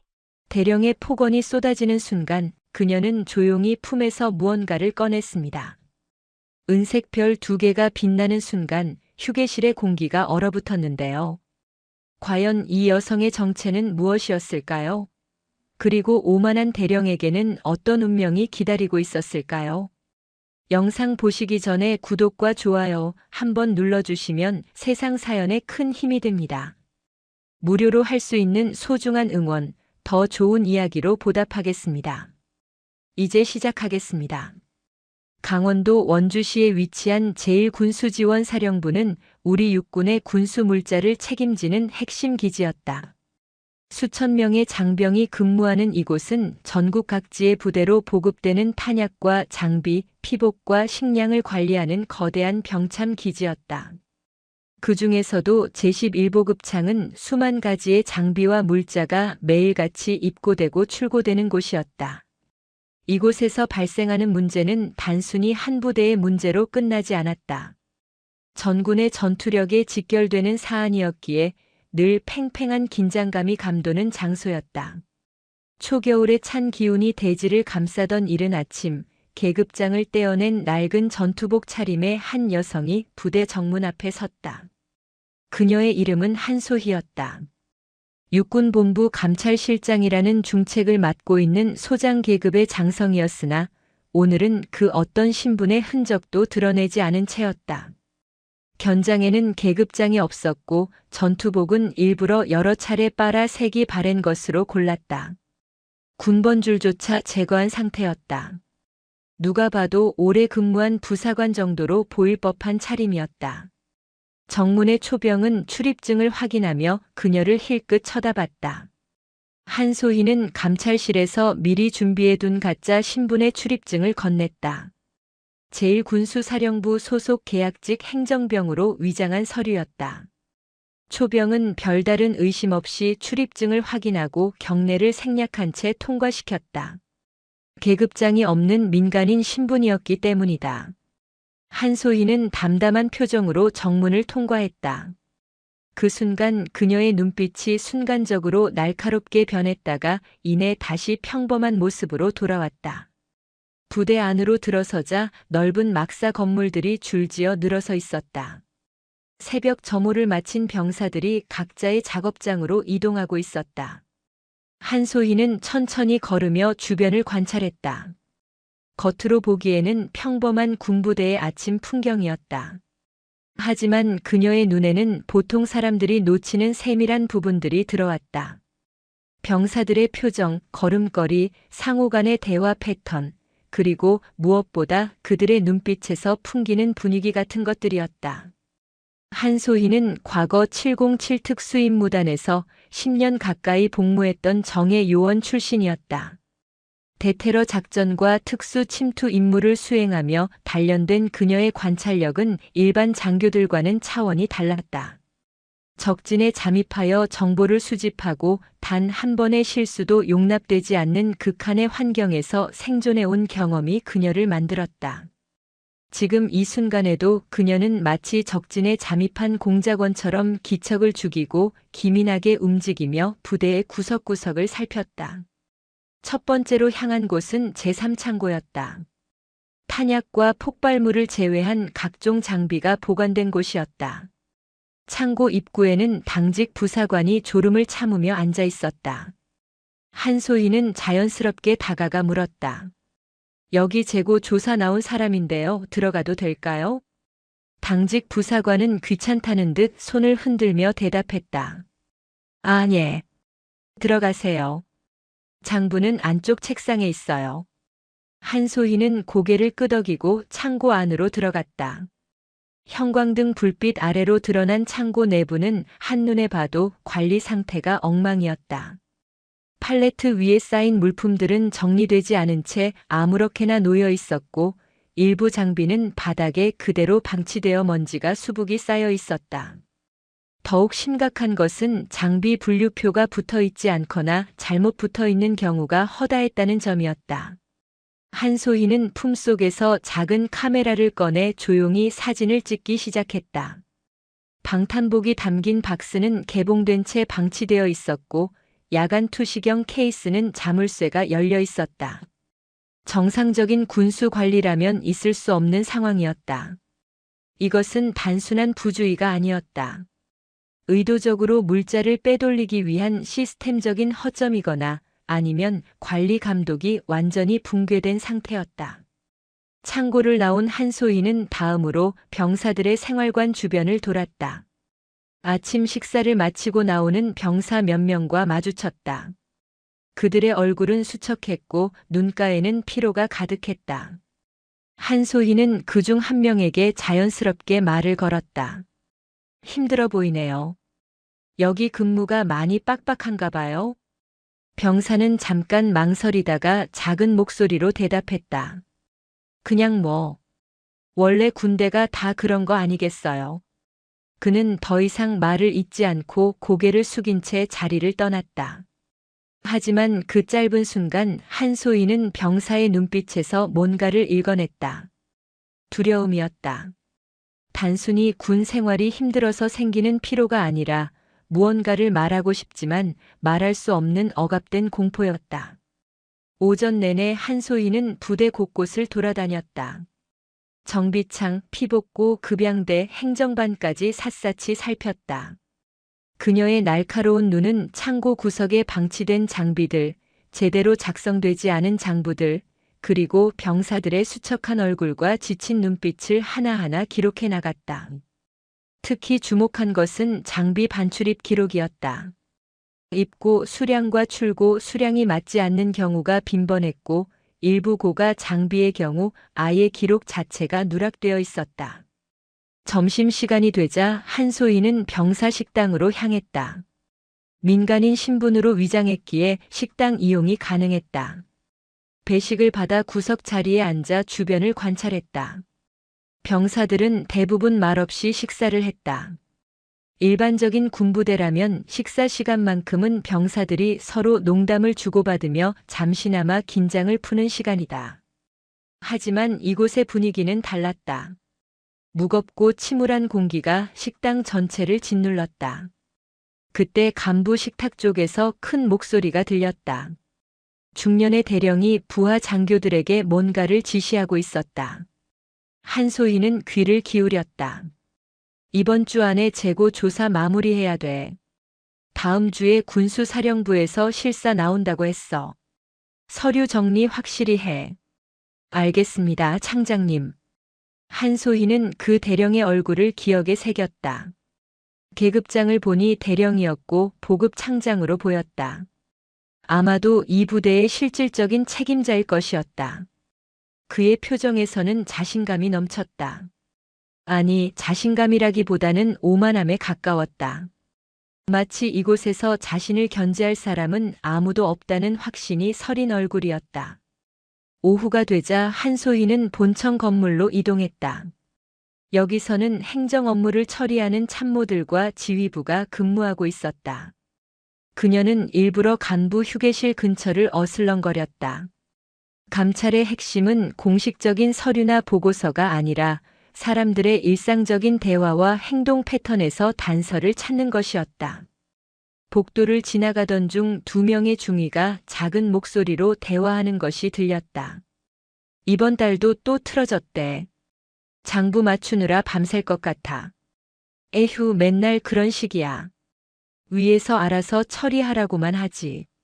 한소희는 걸음을 멈추지 않고 지나쳤지만 그 대화 내용은 정확히 기억했다. 장부가 맞지 않는다는 것, 그리고 그것을 은폐하라는 지시가 내려온다는 것. 이것은 명백히 조직적인 비리의 징후였다. 해가 기울 무렵 한소희는 부대 외곽의 야적장을 둘러봤다. 이곳에는 대형 장비와 차량들이 보관되어 있었다. 철조망으로 둘러싸인 넓은 공터에 군용 트럭과 장갑차들이 줄지어 서 있었다. 그런데 이상한 점이 있었다. 장비 대수가 장부에 기록된 것보다 명백히 적어 보였다. 한소희는 카메라로 야적장 전체를 촬영했다. 707 특임대에서 함께 근무했던 동료들이 떠올랐다. 그들과 함께 북한 지역에 잠입하여 정보를 수집하던 시절 적진 한복판에서도 침착함을 잃지 않았던 훈련이 지금 이 순간에도 살아 움직였다. 그때나 지금이나 그녀의 임무는 같았다. 조국의 안보를 위협하는 적을 찾아내는 것. 다만 과거의 적이 국경 너머에 있었다면 지금의 적은 군복을 입고 이 부대 안에 있을 뿐이었다. 어둠이 내리기 시작했다. 한소희는 마지막으로 보급창 본청 건물로 돌아왔다. 이제 내일은 본격적으로 움직여야 할 시간이었다. 오늘 하루 동안 수집한 증거들만으로도 이미 충분히 의심스러운 정황들이 드러났다. 장비 관리 부실, 장부 조작 정황, 그리고 무엇보다 병사들의 침묵과 두려움. 이 모든 것이 이곳에 심각한 문제가 있다는 신호였다. 한소희는 본청 건물 2층의 간부 휴게실로 올라갔다. 마침 사람이 없는 것을 확인하고 창가 자리에 앉았다. 품속에서 작은 수첩을 꺼내 오늘 관찰한 내용들을 정리하기 시작했다. 창밖으로는 부대의 야경이 펼쳐졌다. 수많은 병사들이 저마다의 위치에서 조국을 지키기 위해 땀 흘리고 있었다. 그런데 그들을 책임져야 할 지휘관들이 사리사욕을 챙기고 있다면 그것은 용서받을 수 없는 배신이었다. 한소희는 수첩을 덮고 창밖을 바라보았다. 이제 곧 그림자 속에 숨어있던 진실이 드러날 것이었다. 그리고 그 진실 앞에서 누구도 비켜갈 수 없을 것이었다. 설령 그가 대령이든 장군이든 그 어떤 권력을 가진 자라 할지라도 말이다. 한소희는 조용히 차를 한 모금 마셨다. 고요한 휴게실에 그녀 혼자만이 앉아 있었다. 하지만 그 고요함은 폭풍 전야의 정적이었다. 강태식 대령은 제11보급 창장으로 부임한 지 3년째였다. 그는 이 부대에서 무소불위의 권력을 휘두르는 절대자로 군림해왔다. 대령 계급장을 단 그의 어깨는 늘 당당했고 부하들 앞에서 그의 목소리는 명령이 아니라 선고에 가까웠다. 그를 거스르는 자는 없었다. 정확히 말하면 거스를 수 없었다. 강태식의 집무실은 본청 건물 3층에 위치했다. 넓은 창문으로 부대 전경이 한눈에 들어오는 최고의 자리였다. 그의 책상 위에는 각종 서류가 정돈되어 있었지만 그것들은 대부분 거칠애에 불과했다. 진짜 중요한 서류들은 책상 서랍 깊숙한 곳, 이중 잠금 장치로 보호되는 금고 안에 숨겨져 있었다. 군납 업체들과 주고받은 계약서, 뒷돈 거래의 증거가 될 수 있는 통장 사본, 그리고 장비 불법 매각 관련 서신들이었다. 지난 수년 동안 강태식은 치밀하게 계획된 시스템을 구축했다. 군납업체 사장들과는 정기적으로 만났다. 겉으로는 공식적인 업무 협의였지만 실상은 리베이트를 챙기는 자리였다. 방산업체가 납품하는 장비의 단가를 부풀려 계약하고 그 차액의 일부를 개인 계좌로 받았다. 처음에는 조심스럽게 소액으로 시작했지만 아무도 눈치채지 못하자 규모는 점점 커졌다. 이제는 한 건당 수천만 원에서 억 단위까지 뒷돈이 오갔다. 부대 운영비 횡령도 그의 주요 수입원이었다. 병사들의 급식비를 깎아 차액을 빼돌렸고 시설 보수 명목으로 예산을 받아놓고 실제로는 공사를 축소하거나 아예 하지 않았다. 장비 정비 예산도 마찬가지였다. 서류상으로는 정비를 완료한 것으로 처리하지만 실제로는 부품을 교체하지 않거나 저급 부품으로 대체했다. 그렇게 아낀 돈은 고스란히 그의 주머니로 들어갔다.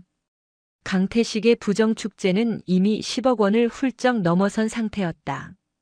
그는 서울 강남에 아파트를 2채 매입했고 부인 명의로 고급 외제차를 구입했다. 자녀들은 해외 유학을 보냈다. 모두 대령 봉급으로는 불가능한 생활이었지만 그는 교묘하게 자산을 분산시켜 겉으로는 드러나지 않게 했다. 하지만 이 모든 것을 유지하기 위해서는 철저한 입막음이 필요했다. 강태식은 자신의 비리를 숨기기 위해 부하들에게 공포 정치를 일삼았다. 그의 지휘 아래 있는 장교와 부사관들은 모두 그의 눈치를 살폈다. 조금이라도 의문을 제기하거나 불만을 표출하면 즉각 보직 해임이나 징계가 떨어졌다. 심한 경우 근무 평정을 최하점으로 매겨 진급을 막아버렸다. 1년 전에는 한 젊은 대위가 장비 재고가 맞지 않는다는 보고서를 작성하려다 강태식의 미움을 샀다. 그 대위는 이틀 만에 오지의 GOP 부대로 전출되었고 그 후로는 아무도 감히 문제를 제기하지 않았다. 병사들은 더욱 취약했다. 그들은 상관의 부당한 명령에도 묵묵히 따를 수밖에 없었다. 저항하면 얼차려와 가혹 행위가 기다리고 있었다. 강태식이 이처럼 오랫동안 비리를 지속할 수 있었던 데는 또 다른 이유가 있었다. 바로 그의 탄탄한 인맥이었다. 그는 육군사관학교 53기로 동기들 중 상당수가 이미 장성으로 진급했거나 군 주요 보직에 있었다.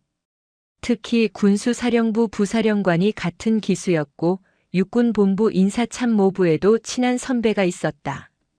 이들은 서로를 보호하는 카르텔을 형성하고 있었다. 감찰이 나온다는 소식이 들리면 강태식은 미리 연락을 받았다. 그러면 그는 재빨리 장부를 조작하고 문제가 될 만한 물자는 다른 곳으로 옮겨 놓았다. 감찰관들이 도착할 즈음이면 모든 것이 완벽하게 정리되어 있었다. 형식적인 감찰이 끝나면 그는 감찰관들을 환대했다. 고급 식사를 대접하고 지역 특산품을 선물로 건넸다. 감찰관들도 동료 장교들에게 불편을 주고 싶지 않았다. 그렇게 감찰은 항상 무사통과였다. 강태식은 자신의 시스템이 완벽하다고 믿었다. 그 어떤 감찰도 자신을 건드릴 수 없다는 확신이 있었다. 그는 자주 부하들에게 이렇게 말하곤 했다. 이 부대는 내가 책임진다. 내 말만 잘 들으면 너희도 편하게 근무할 수 있어. 쓸데없는 생각은 하지 마. 그의 말투에는 협박과 회유가 동시에 담겨 있었다. 부하들은 고개를 끄덕일 뿐이었다. 그들 역시 강태식의 비리를 어느 정도 눈치채고 있었지만 차라리 모른 척하는 것이 안전하다는 것을 알고 있었다. 그날도 강태식은 오전 내내 집무실에서 서류를 검토하고 있었다. 실제로는 서류를 보는 척하며 스마트폰으로 주식 시세를 확인하는 중이었다.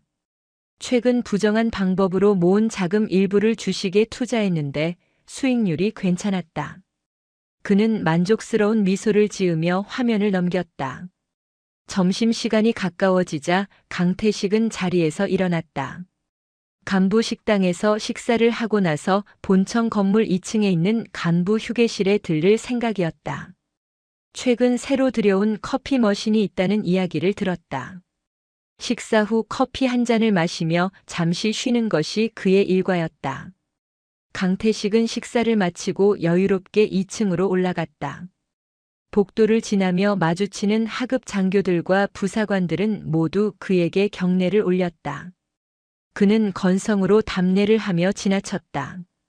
간부 휴게실 문을 열고 들어서는 순간 그는 창가 자리에 앉아 있는 낯선 여성을 발견했다.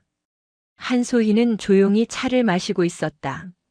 화장기 없는 얼굴에 계급장조차 보이지 않는 낡은 전투복 차림이었다. 강태식은 순간 눈살을 찌푸렸다. 이곳은 장교 전용 휴게실이었다. 계급장이 없는 사람이 무슨 자격으로 여기에 있는가? 더욱이 여성이라니. 그는 부대 밖에서 온 계약직 직원이거나 누군가의 지인 정도로 생각했다. 평소 거만함이 몸에 밴 강태식은 낯선 여성을 향해 불쾌한 시선을 보냈다. 그는 휴게실 안으로 들어서며 큰 소리로 물었다. 여기가 어디라고 아무나 들어와 있어? 한소희는 천천히 고개를 돌려 그를 바라봤다. 그녀의 눈빛은 담담했지만 그 속에는 강태식이 읽을 수 없는 무언가가 있었다. 그녀는 잠시 침묵하다가 조용히 대답했다. 무슨 용무이신지요? 강태식은 그 차분한 말투에 오히려 더 화가 났다. 자신이 대령 계급장을 달고 있는데 계급장도 없는 여자가 감히 반말도 아니고 존댓말로 맞받아치다니. 그것도 용무를 묻는다는 게 기가 찼다. 그는 한 걸음 더 다가가며 목소리를 높였다. 용무?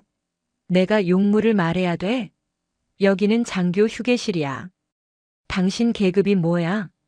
어느 부서 소속이고? 한소희는 여전히 침착했다. 그녀는 찻잔을 내려놓고 강태식을 똑바로 바라보며 말했다. 저는 제자리에 앉아 있을 뿐입니다. 그 말에 강태식의 얼굴이 붉어졌다.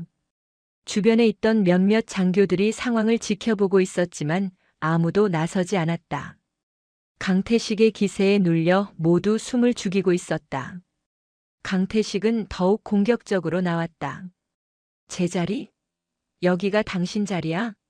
도대체 어디서 굴러먹던 사람이 장교들의 신성한 휴식처를 더럽히고 있어? 그의 말투에는 명백한 성차별적 비하가 담겨 있었다. 그는 여성을 깔보는 태도를 전혀 숨기지 않았다. 한소희는 여전히 표정 변화 없이 그를 바라볼 뿐이었다. 그녀의 침묵이 강태식을 더욱 자극했다. 강태식은 한소희가 들고 있던 찻잔 쪽으로 손을 뻗었다. 순간 그의 손이 찻잔을 쳤고 뜨거운 차가 한소희의 가슴팍으로 쏟아졌다. 휴게실 안에 있던 장교들이 놀라 숨을 죽였다. 하지만 누구도 말리지 않았다. 강태식의 보복이 두려웠기 때문이다. 한소희는 천천히 자리에서 일어났다. 젖은 옷을 닦아내지도 않았다.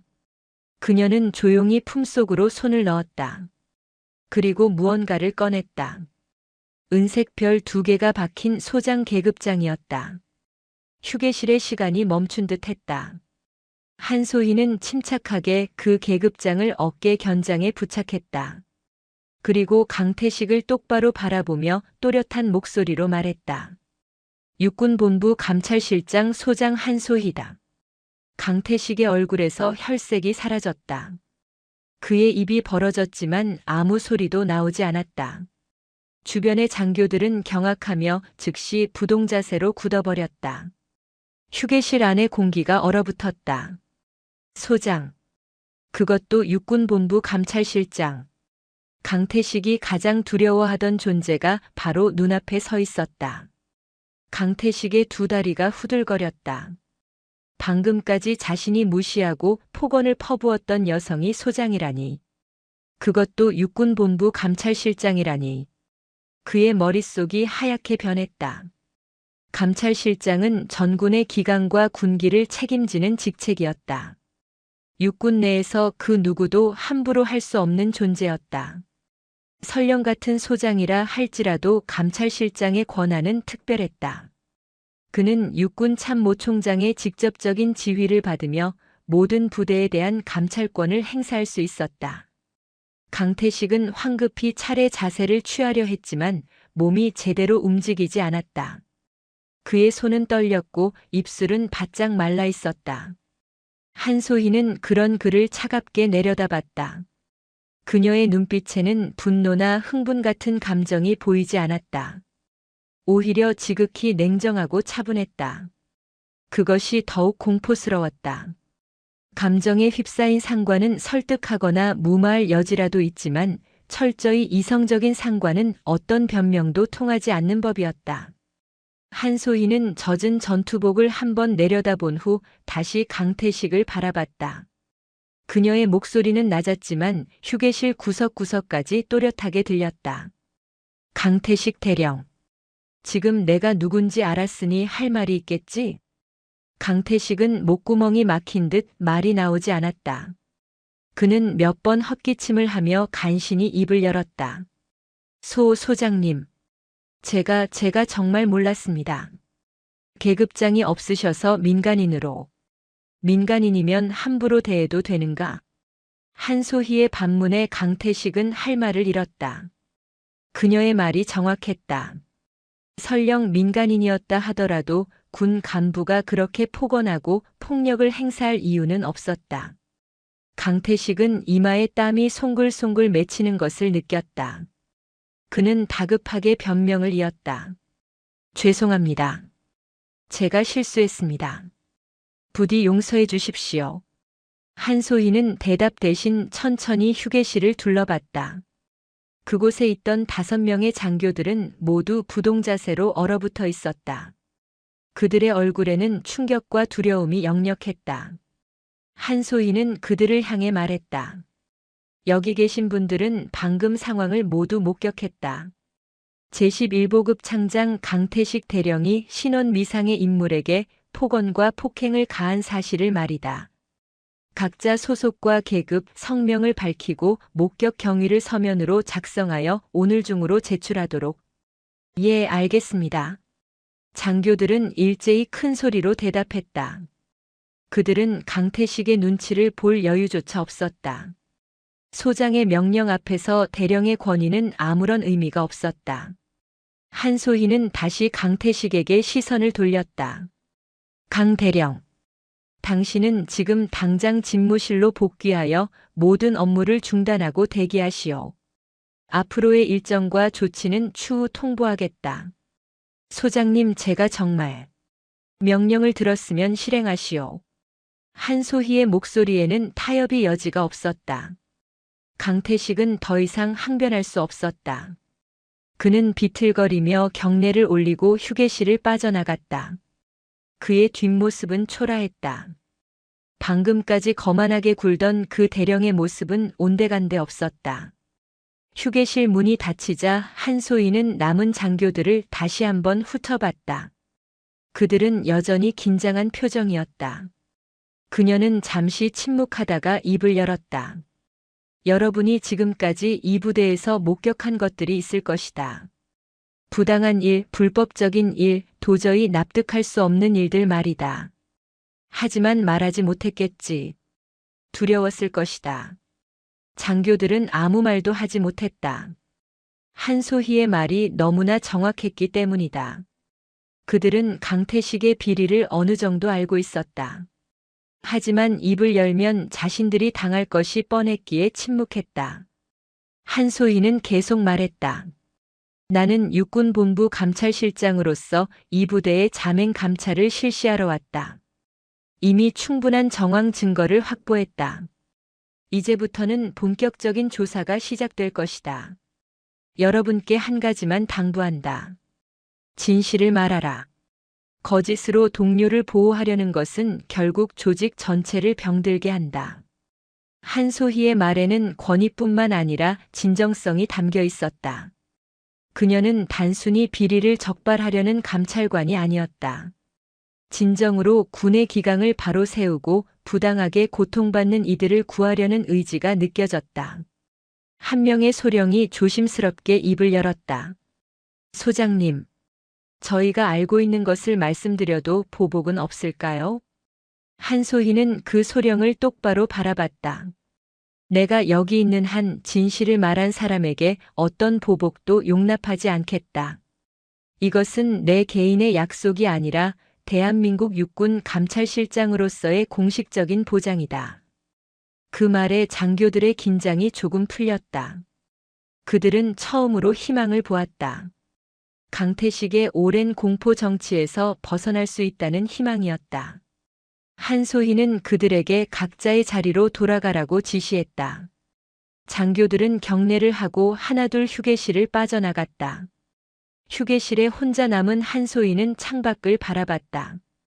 부대 연병장에서는 병사들이 훈련을 받고 있었다. 그들은 자신들을 착취하는 지휘관이 있다는 사실도 모른 채 묵묵히 땀을 흘리고 있었다. 한소희의 가슴이 먹먹해졌다. 그녀 역시 한때는 저 병사들처럼 조국을 위해 헌신하는 젊은 군인이었다. 707 특수임무단에 지원했을 때만 해도 그녀는 2등병이었다. 험난한 훈련을 거쳐 특수요원이 되고 수많은 작전을 성공시키며 계급을 올렸다. 그 과정에서 그녀가 배운 것은 진정한 강함은 권력에서 나오는 것이 아니라는 사실이었다. 진짜 강한 사람은 약자를 보호할 수 있는 사람이었다. 부당한 권력에 맞서 싸울 수 있는 용기를 가진 사람이었다. 한소희는 그런 사람이 되기로 결심했고 오늘 이 자리까지 왔다. 그녀는 품속에서 휴대전화를 꺼내 육군본부 감찰실 부실장에게 전화를 걸었다. 전화는 2번 만에 연결되었다. 저 한소희입니다. 지금부터 제11보급창에 대한 전격 감찰을 실시합니다. 감찰팀 전원을 즉시 투입하십시오. 그리고 헌병대에도 협조를 요청하십시오. 증거인멸을 막아야 합니다. 알겠습니다, 실장님. 1시간 내로 현장에 도착하겠습니다. 한소희는 전화를 끊고 다시 창밖을 바라봤다. 이제 시작이었다. 강태식은 단지 시작에 불과했다. 그의 배후에 누가 있는지, 비리의 규모가 어느 정도인지 아직 정확히 파악되지 않았다. 하지만 한소희는 끝까지 파헤칠 것이었다. 설령 그것이 장성급 인사와의 충돌로 이어진다 해도 물러서지 않을 것이었다. 강태식은 집무실로 돌아와 책상에 털썩 주저앉았다. 그의 손은 여전히 떨리고 있었다. 상황이 너무 급격하게 전개되었다. 아침만 해도 모든 것이 완벽했다. 자신의 왕국은 견고했고 아무도 자신을 건드릴 수 없을 것 같았다. 그런데 단 몇 분 만에 모든 것이 무너졌다. 강태식은 급히 서랍을 열어 휴대전화를 꺼냈다. 그는 떨리는 손으로 군수사령부 부사령관의 번호를 찾았다. 같은 육사 53기 동기였다. 그에게 연락하면 뭔가 방법이 있을 것이었다. 전화가 연결되었다. 여보세요, 형님. 저 강태식입니다. 오, 태식이. 무슨 일이야? 형님, 큰일 났습니다. 육군본부 감찰실장이 우리 부대에 잠입해 있었습니다. 지금 전격 감찰을 실시한다고. 전화기 너머로 잠시 침묵이 흘렀다. 그리고 부사령관의 무겁고 낮은 목소리가 들렸다. 한소의 소장인가? 예, 맞습니다. 이런. 그 사람이 움직였다면 이미 상당한 증거를 확보했을 거야. 태식아, 나도 어쩔 수 없다. 한소의 소장은 내가 건드릴 수 있는 사람이 아니야. 707 출신에다가 참모총장의 전폭적인 신임을 받고 있어. 미안하지만 내가 알아서 해야 할 것 같다. 형님, 제발 좀 도와주십시오. 형님이 안 도와주시면. 태식아, 내가 도우려다가 나까지 물리면 안 되잖아. 내가 지금까지 뭘 했는지 나도 어느 정도 알아. 솔직히 말해서 내가 너무 무리했어. 경고했잖아. 이제는 내 스스로 책임을 져야 할 때야. 전화가 끊겼다. 강태식은 멍하니 휴대전화를 바라봤다. 그를 보호해 줄 거라 믿었던 인맥이 순식간에 무너졌다. 모두가 자기 살 길을 찾기에 바빴다. 이제 그는 정말로 혼자였다. 강태식의 눈앞이 캄캄해졌다. 그는 책상에 이마를 대고 신음했다. 1시간 후 육군본부 직할 감찰팀 15명이 헬기를 타고 제11보급창에 도착했다. 그들은 한소의 소장의 지휘 아래 즉각 부대 봉쇄 조치를 취했다. 모든 출입이 통제되었고 주요 보직자들의 집무실과 창고가 압수수색 대상이 되었다. 본격적인 감찰이 시작된 것이었다. 육군본부 직할 감찰팀은 한소의 소장의 철저한 지휘 아래 제11보급창 전체를 대상으로 전격적인 압수수색에 착수했다. 감찰팀원들은 각자 맡은 구역으로 흩어져 증거 확보에 나섰다. 창고와 사무실, 차량과 장비 그리고 각종 문서와 전산 자료까지 샅샅이 조사했다. 부대 전체가 긴장감에 휩싸였다. 병사들은 무슨 일이 벌어지는지 정확히 알지 못했지만 뭔가 중대한 사건이 진행 중이라는 것만은 감지할 수 있었다. 한소희는 감찰팀 부실장인 김영철 대령을 불러 지시했다. 김 대령은 50대 초반의 베테랑 감찰관으로 한소희가 가장 신뢰하는 참모였다. 그는 수십 건의 대형 비리 사건을 적발한 경험이 있었고 문서 분석과 재무조사에 탁월한 능력을 지니고 있었다. 김 대령. 강태식 대령의 집무실과 개인 물품을 최우선으로 수색하십시오. 특히 금융 관련 서류와 전자기기를 빠짐없이 확보하십시오. 알겠습니다, 실장님. 김영철 대령은 감찰팀원 4명을 이끌고 강태식의 집무실로 향했다. 강태식은 이미 헌병의 감시 아래 별도의 공간에 격리되어 있었다. 그는 변호사 선임권과 진술 거부권을 고지받은 상태였지만 아직 공식적인 조사는 시작되지 않았다. 한소희는 먼저 물증을 확보한 후 본격적인 조사에 들어갈 계획이었다. 감찰팀이 집무실 문을 열었을 때 강태식의 책상은 깔끔하게 정리되어 있었다. 하지만 김영철 대령의 눈에는 그것이 오히려 수상했다. 너무 깔끔한 것은 증거인멸을 시도했을 가능성을 시사했다. 그는 팀원들에게 지시했다. 책상 서랍부터 열어보십시오. 컴퓨터는 즉시 압수하고 파일 복구 전문가를 불러 삭제된 데이터를 복원하십시오. 서랍을 열자 각종 문서가 나왔다. 대부분 일상적인 업무 서류였지만 김 대령은 그 중에서 이상한 점을 발견했다. 장비 반출입 대장의 일부 페이지가 찢어져 있었다. 고의적으로 제거한 흔적이었다. 그는 계속 서랍을 뒤졌다. 맨 아래 서랍에는 이중 잠금 장치가 되어 있는 작은 금고가 있었다. 금고를 개방하십시오. 헌병이 가져온 절단 공구로 금고를 열자 그 안에서 여러 개의 통장과 USB가 나왔다.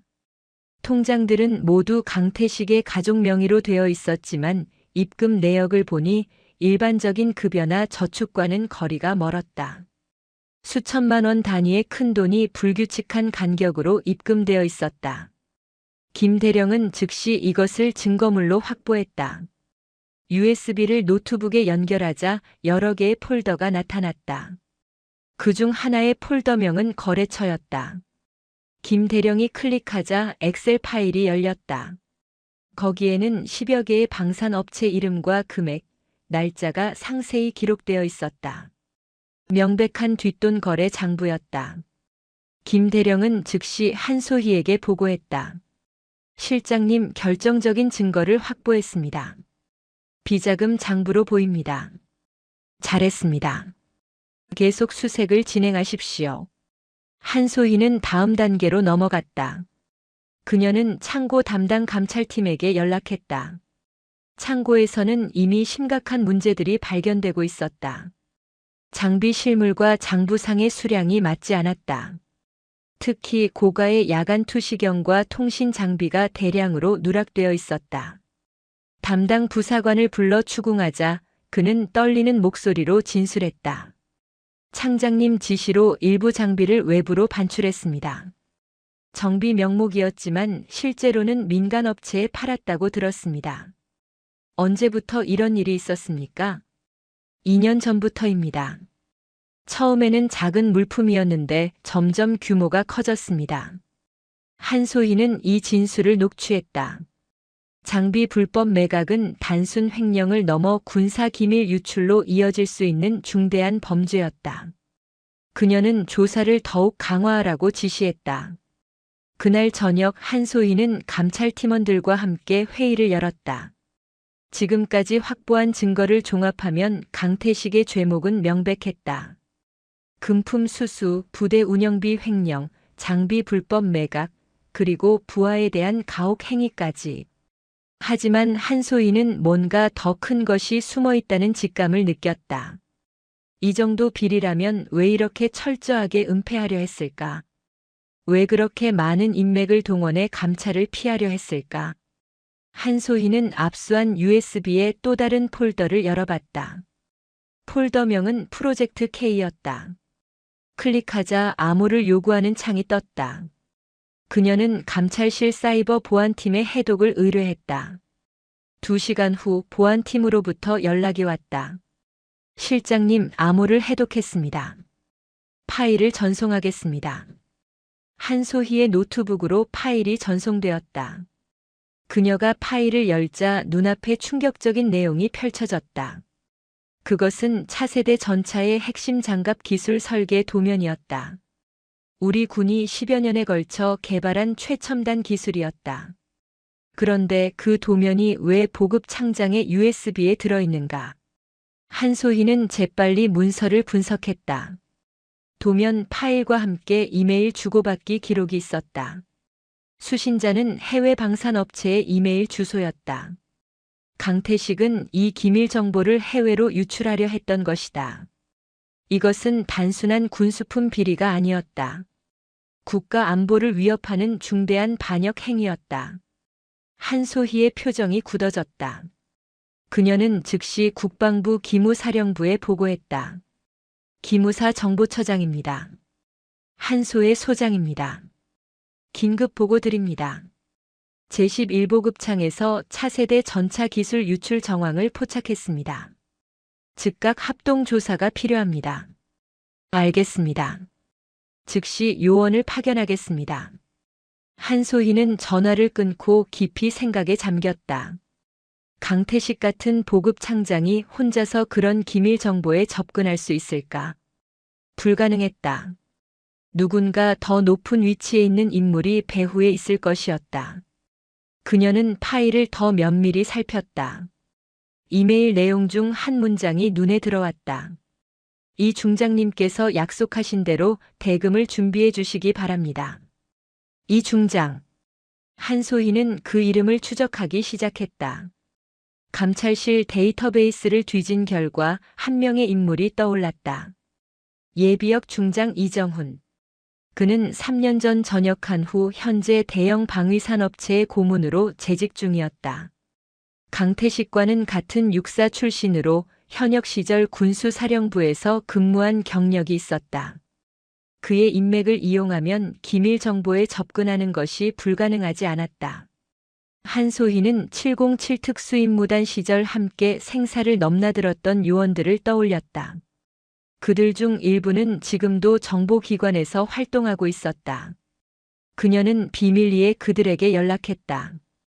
이정훈의 동선과 거래처를 추적하고 그의 통신 기록을 확보하라고 지시했다. 707 출신들은 한소희의 요청을 단 한 번도 거절한 적이 없었다. 그들은 여전히 같은 팀이었다. 이틀 후 707 요원들은 결정적인 증거를 확보했다. 이정훈이 해외 방산업체 관계자와 만나는 장면을 포착했고 그들의 대화를 녹음했다. 녹음 파일에는 기술 유출 대가로 억 단위의 돈을 받기로 했다는 내용이 명확히 담겨 있었다. 또한 이정훈의 비밀 계좌에 이미 상당한 금액이 입금되어 있다는 사실도 밝혀졌다. 한소희는 모든 증거를 종합하여 검찰과 기무사에 송치했다. 동시에 이정훈에 대한 긴급 체포영장을 신청했다. 사건의 심각성을 고려하여 법원은 신속하게 영장을 발부했다. 이정훈은 서울 자택에서 체포되었다. 예비역 중장 출신이라는 그의 지위도 법 앞에서는 아무런 소용이 없었다. 강태식은 이정훈의 체포 소식을 듣고 완전히 무너졌다. 그는 자신을 보호해줄 마지막 보루가 사라졌다는 것을 깨달았다. 조사실에서 그는 모든 것을 자백했다. 이정훈으로부터 받은 돈, 기술 유출 계획, 그리고 그동안 저질렀던 각종 비리까지. 그의 진술은 이정훈을 기소하는 데 결정적인 증거가 되었다. 한소희는 밤늦게까지 사무실에 남아 최종 보고서를 작성했다. 이번 사건은 단순한 군수품 비리를 넘어 국가 안보를 위협하는 중대 범죄였다. 그녀는 보고서에 이렇게 적었다. 제11보급창 강태식 대령과 예비역 이정훈 중장은 조직적으로 군 기밀을 유출하려 했으며 이는 국가보안법 위반에 해당한다. 또한 수년간 군수품을 횡령하고 부대 운영비를 착복하여 사적 이익을 취했다. 이들의 범죄 행위는 대한민국 육군의 명예를 실추시켰으며 국가 안보에 심각한 위협을 가했다. 엄정한 법적 처벌이 필요하다. 보고서를 제출하며 한소희는 깊은 한숨을 쉬었다. 군복을 입은 자들이 조국을 배신했다는 사실이 가슴 아팠다. 하지만 그녀는 물러서지 않았다. 권력의 압박에도 인맥의 방해에도 굴하지 않고 진실을 밝혀냈다. 그것이 707 요원다운 강인한 정신력이었고 그녀가 지켜온 군인으로서의 신념이었다. 제11보급창 비리 사건은 전군에 충격을 안겼다. 보급창장이 수년간 군수품을 횡령하고 더 나아가 국가기밀을 해외로 유출하려 했다는 사실이 언론을 통해 알려지자 국민들의 분노가 쏟아졌다. 국회 국방위원회는 긴급 청문회를 열었고 국방부 장관은 재발 방지 대책을 약속해야 했다. 하지만 무엇보다 중요한 것은 법의 심판이었다. 강태식 대령과 이정훈 예비역 중장은 군사법원에 기소되었다. 죄목은 국가보안법 위반, 군수품 횡령, 배임, 직권 남용, 폭행 등 10여 가지에 달했다. 특히 차세대 전차 기술 유출 시도는 국가 안보를 직접적으로 위협한 중대 범죄로 분류되었다. 군검찰은 두 사람에게 각각 15년 이상의 중형을 구형했다. 재판은 석 달에 걸쳐 진행되었다. 한소희는 핵심 증인으로 여러 차례 법정에 섰다. 그녀는 감찰 과정에서 확보한 증거들을 조목조목 제시하며 피고인들의 범죄 행위를 입증했다. 비자금 장부 USB에 담긴 기밀 문서, 해외 방산 업체와 주고받은 이메일, 그리고 707 요원들이 확보한 녹음 파일까지. 모든 증거는 명백했고 반박할 여지가 없었다. 강태식의 변호인은 그가 이정훈의 지시를 따랐을 뿐이라며 가명을 호소했다. 하지만 검찰은 강태식이 자발적으로 횡령과 부정 축제를 일삼았으며 기술 유출에도 적극 가담했다고 반박했다. 법정에서 강태식은 눈물을 흘리며 잘못을 뉘우쳤지만 판사의 표정은 차갑게 굳어 있었다. 이정훈의 경우는 더욱 심각했다. 그는 중장 출신으로 군에서 30년 넘게 복무하며 국가로부터 많은 것을 받았다. 그런 그가 조국을 배신하고 적성국 방산업체의 기밀을 팔아넘기려 했다는 사실은 변명의 여지가 없었다. 그의 변호인은 실제 유출이 이루어지지 않았다는 점을 들어 미수에 그쳤다고 주장했지만 법원은 그 주장을 받아들이지 않았다. 최종 선고 공판이 열렸다. 군사법원장은 엄숙한 표정으로 판결문을 낭독했다. 피고인 강태식은 국가보안법 위반, 군수품 횡령, 배임, 직권 남용, 폭행 등의 죄로 징역 12년에 처하고 육군 대령 계급을 박탈한다.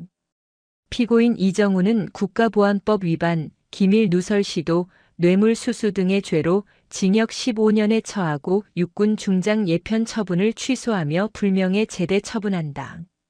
방청석에서는 한숨소리가 흘러나왔다. 한때 군의 고위직을 역임했던 인물들이 중형을 선고받는 순간이었다. 강태식은 고개를 떨구고 있었고 이정훈은 창백한 얼굴로 허공을 바라보고 있었다. 그들의 오만과 탐욕은 결국 파멸로 이어졌다. 한소희는 방청석에서 판결을 지켜봤다. 그녀의 표정에는 승리의 기쁨보다는 깊은 안타까움이 서려 있었다. 군인으로서 나라를 지켜야 할 사람들이 욕심에 눈이 멀어 나라를 배신했다는 사실이 마음 아팠다. 하지만 동시에 정의가 승리했다는 안도감도 있었다. 법 앞에서는 계급도 인맥도 소용없었다. 진실만이 승리했다. 이번 사건은 우리 군 내부의 썩은 환부를 도려내고 기강을 바로 세운 역사적인 감찰 사례로 기록되었다. 국방부는 재발 방지를 위해 군수품 관리 시스템을 전면 개편했다. 보급창의 장비 반출입 절차를 전산화하고 주기적인 외부 감사를 의무화했다. 또한 내부 고발자 보호 제도를 강화하여 부당한 일을 목격한 장병들이 두려움 없이 신고할 수 있는 환경을 조성했다. 제11보급 창에도 변화가 찾아왔다. 새로 부임한 창장은 투명한 부대 운영을 약속했다. 병사들의 표정도 밝아졌다. 오랫동안 그들을 억눌렀던 공포와 긴장에서 벗어난 것이다. 한 병사는 한소희에게 편지를 보냈다. 소장님, 저희를 구해주셔서 감사합니다. 소장님이 오시기 전에는 매일이 두려웠습니다. 하지만 이제는 당당하게 군 생활을 할 수 있습니다. 소장님 같은 분이 계셔서 우리 군이 희망이 있다고 생각합니다. 한소희는 그 편지를 읽으며 눈시울이 붉어졌다. 이것이 그녀가 군인으로서 추구해온 가치였다. 약자를 보호하고 정의를 실현하고 진정으로 나라를 지키는 것. 계급장이 주는 권력이 아니라 옳은 일을 할 수 있는 용기와 힘을 가지는 것이었다. 사건이 마무리된 후 육군본부는 한소희의 공로를 높이 평가했다. 육군 참모총장은 직접 그녀를 집무실로 불러 치하했다. 한소의 소장. 이번 사건은 우리 군의 자정 능력을 보여준 중요한 사례입니다. 소장의 탁월한 지휘력과 헌신적인 노력이 없었다면 이런 성과를 거두기 어려웠을 것입니다. 국가와 군에 큰 공헌을 했습니다. 감사합니다, 총장님. 제 임무를 다했을 뿐입니다. 소장의 공적을 인정하여 육군본부는 파격적인 결정을 내렸습니다. 참모총장은 잠시 말을 멈췄다가 엄숙하게 이어갔다. 한소의 소장을 중장으로 진급시키기로 했습니다. 여성 군인으로서는 처음 있는 일입니다. 소장은 이제 더 큰 책임을 맡게 될 것입니다. 우리 육군의 정기를 바로 세우는 역할을 계속해 주기 바랍니다. 한소희는 순간 말문이 막혔다. 중장. 은색 별 3개. 그것은 군단장이나 군사령 관급의 보직이었다. 여성으로서 이 계급에 오른다는 것은 상상하기 어려운 일이었다. 그녀는 깊이 고개 숙여 경례했다.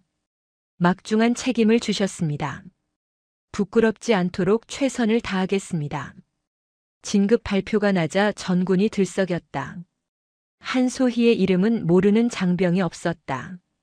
707 특수임무단 출신의 전설적인 요원이자 부패와 비리를 척결한 감찰실장. 그리고 이제 여성 최초의 중장. 그녀는 많은 여군 장교들에게 희망과 롤모델이 되었다. 군에서도 능력과 헌신으로 최고의 자리에 오를 수 있다는 것을 보여준 살아있는 증거였다. 진급 신고식이 계룡대 육군본부에서 거행되었다. 식장에는 국방부 장관을 비롯해 육군 주요 지휘관들이 참석했다. 한소희는 새로운 중장 계급장을 달고 단상에 올랐다. 은색 별 3개가 그녀의 어깨에서 빛났다. 그녀는 참석자들을 향해 또렷한 목소리로 말했다. 대한민국 육군 중장 한소희입니다. 오늘 이 자리에 서기까지 많은 분들의 도움이 있었습니다. 저를 믿고 지지해 주신 동료들, 함께 생사를 넘나들었던 707 전우들, 그리고 무엇보다 진실을 지키기 위해 용기를 낸 모든 장병들께 감사드립니다. 한소희는 잠시 숨을 고르고 이어갔다. 군인의 본분은 나라를 지키는 것입니다. 그러나 외부의 적만 경계해서는 안 됩니다.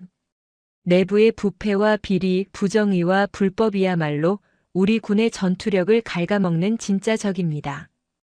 저는 앞으로도 이 적들과 싸울 것입니다. 그녀의 목소리에는 흔들림이 없었다. 조국을 위해 헌신하는 진정한 군인들의 명예를 지키기 위해, 그리고 이 나라의 안녕과 평화를 지키기 위해 저는 끝까지 싸우겠습니다. 설령 그것이 더 큰 권력과의 충돌을 의미한다 해도 물러서지 않겠습니다. 이것이 제가 중장 계급장을 달고 이 자리에 선 이유이며 앞으로 제가 걸어갈 길입니다. 식장에는 우레와 같은 박수가 터져 나왔다. 한소희의 연설은 단순한 형식적인 인사말이 아니었다. 그것은 부패와 싸우겠다는 선전포고였고 정의를 지키겠다는 굳은 다짐이었다. 참석자들은 모두 그 진정성을 느낄 수 있었다. 신고식이 끝난 후 한소희는 홀로 육군본부 옥상에 올랐다. 계룡대의 넓은 벌판이 한눈에 내려다 보였다. 저 멀리 훈련장에서는 병사들이 구보를 하고 있었다. 한소희는 그들을 바라보며 생각했다. 저 젊은이들이 안심하고 나라를 지킬 수 있는 군대를 만들어야 한다. 부패한 지휘관의 횡포에 시달리지 않고 정당한 대우를 받으며 자부심을 가지고 복무할 수 있는 군대 말이다. 그녀는 어깨에 중장 계급장을 만져봤다. 무거운 책임이었지만 기꺼이 짊어지고 갈 것이었다. 한소희는 다시 한번 다짐했다. 더 높은 곳에서 더 넓은 시야로 조국의 안녕과 평화를 지키는 철의 장군이 되겠다고. 그리고 그 길 위에서 만나는 부정과 불의에는 결코 타협하지 않겠다고. 저녁 노을이 계룡대를 물들이고 있었다. 한소의 중장은 경례 자세로 섰다.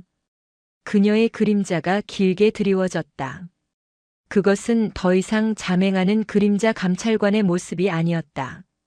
대한민국 육군을 이끌어갈 당당한 장군의 모습이었다. 오늘 이야기 어떠셨나요? 진정한 용기란 높은 계급장에서 나오는 것이 아니라 옳지 않은 일 앞에서 침묵하지 않는 마음에서 비롯됩니다. 권력은 언젠가 사라지지만 정의를 위해 싸운 이의 이름은 역사에 남습니다. 여러분도 부당함을 목격했을 때 외면하지 마세요. 작은 용기 하나가 세상을 바꿀 수 있습니다. 오늘도 당당하게 떳떳하게 살아가시길 바랍니다. 다음 이야기에서 또 만나요. 영상이 재미있으셨다면 구독과 좋아요, 댓글까지 부탁드리고 오늘도 건강하고 행복한 하루 되시길 바랍니다.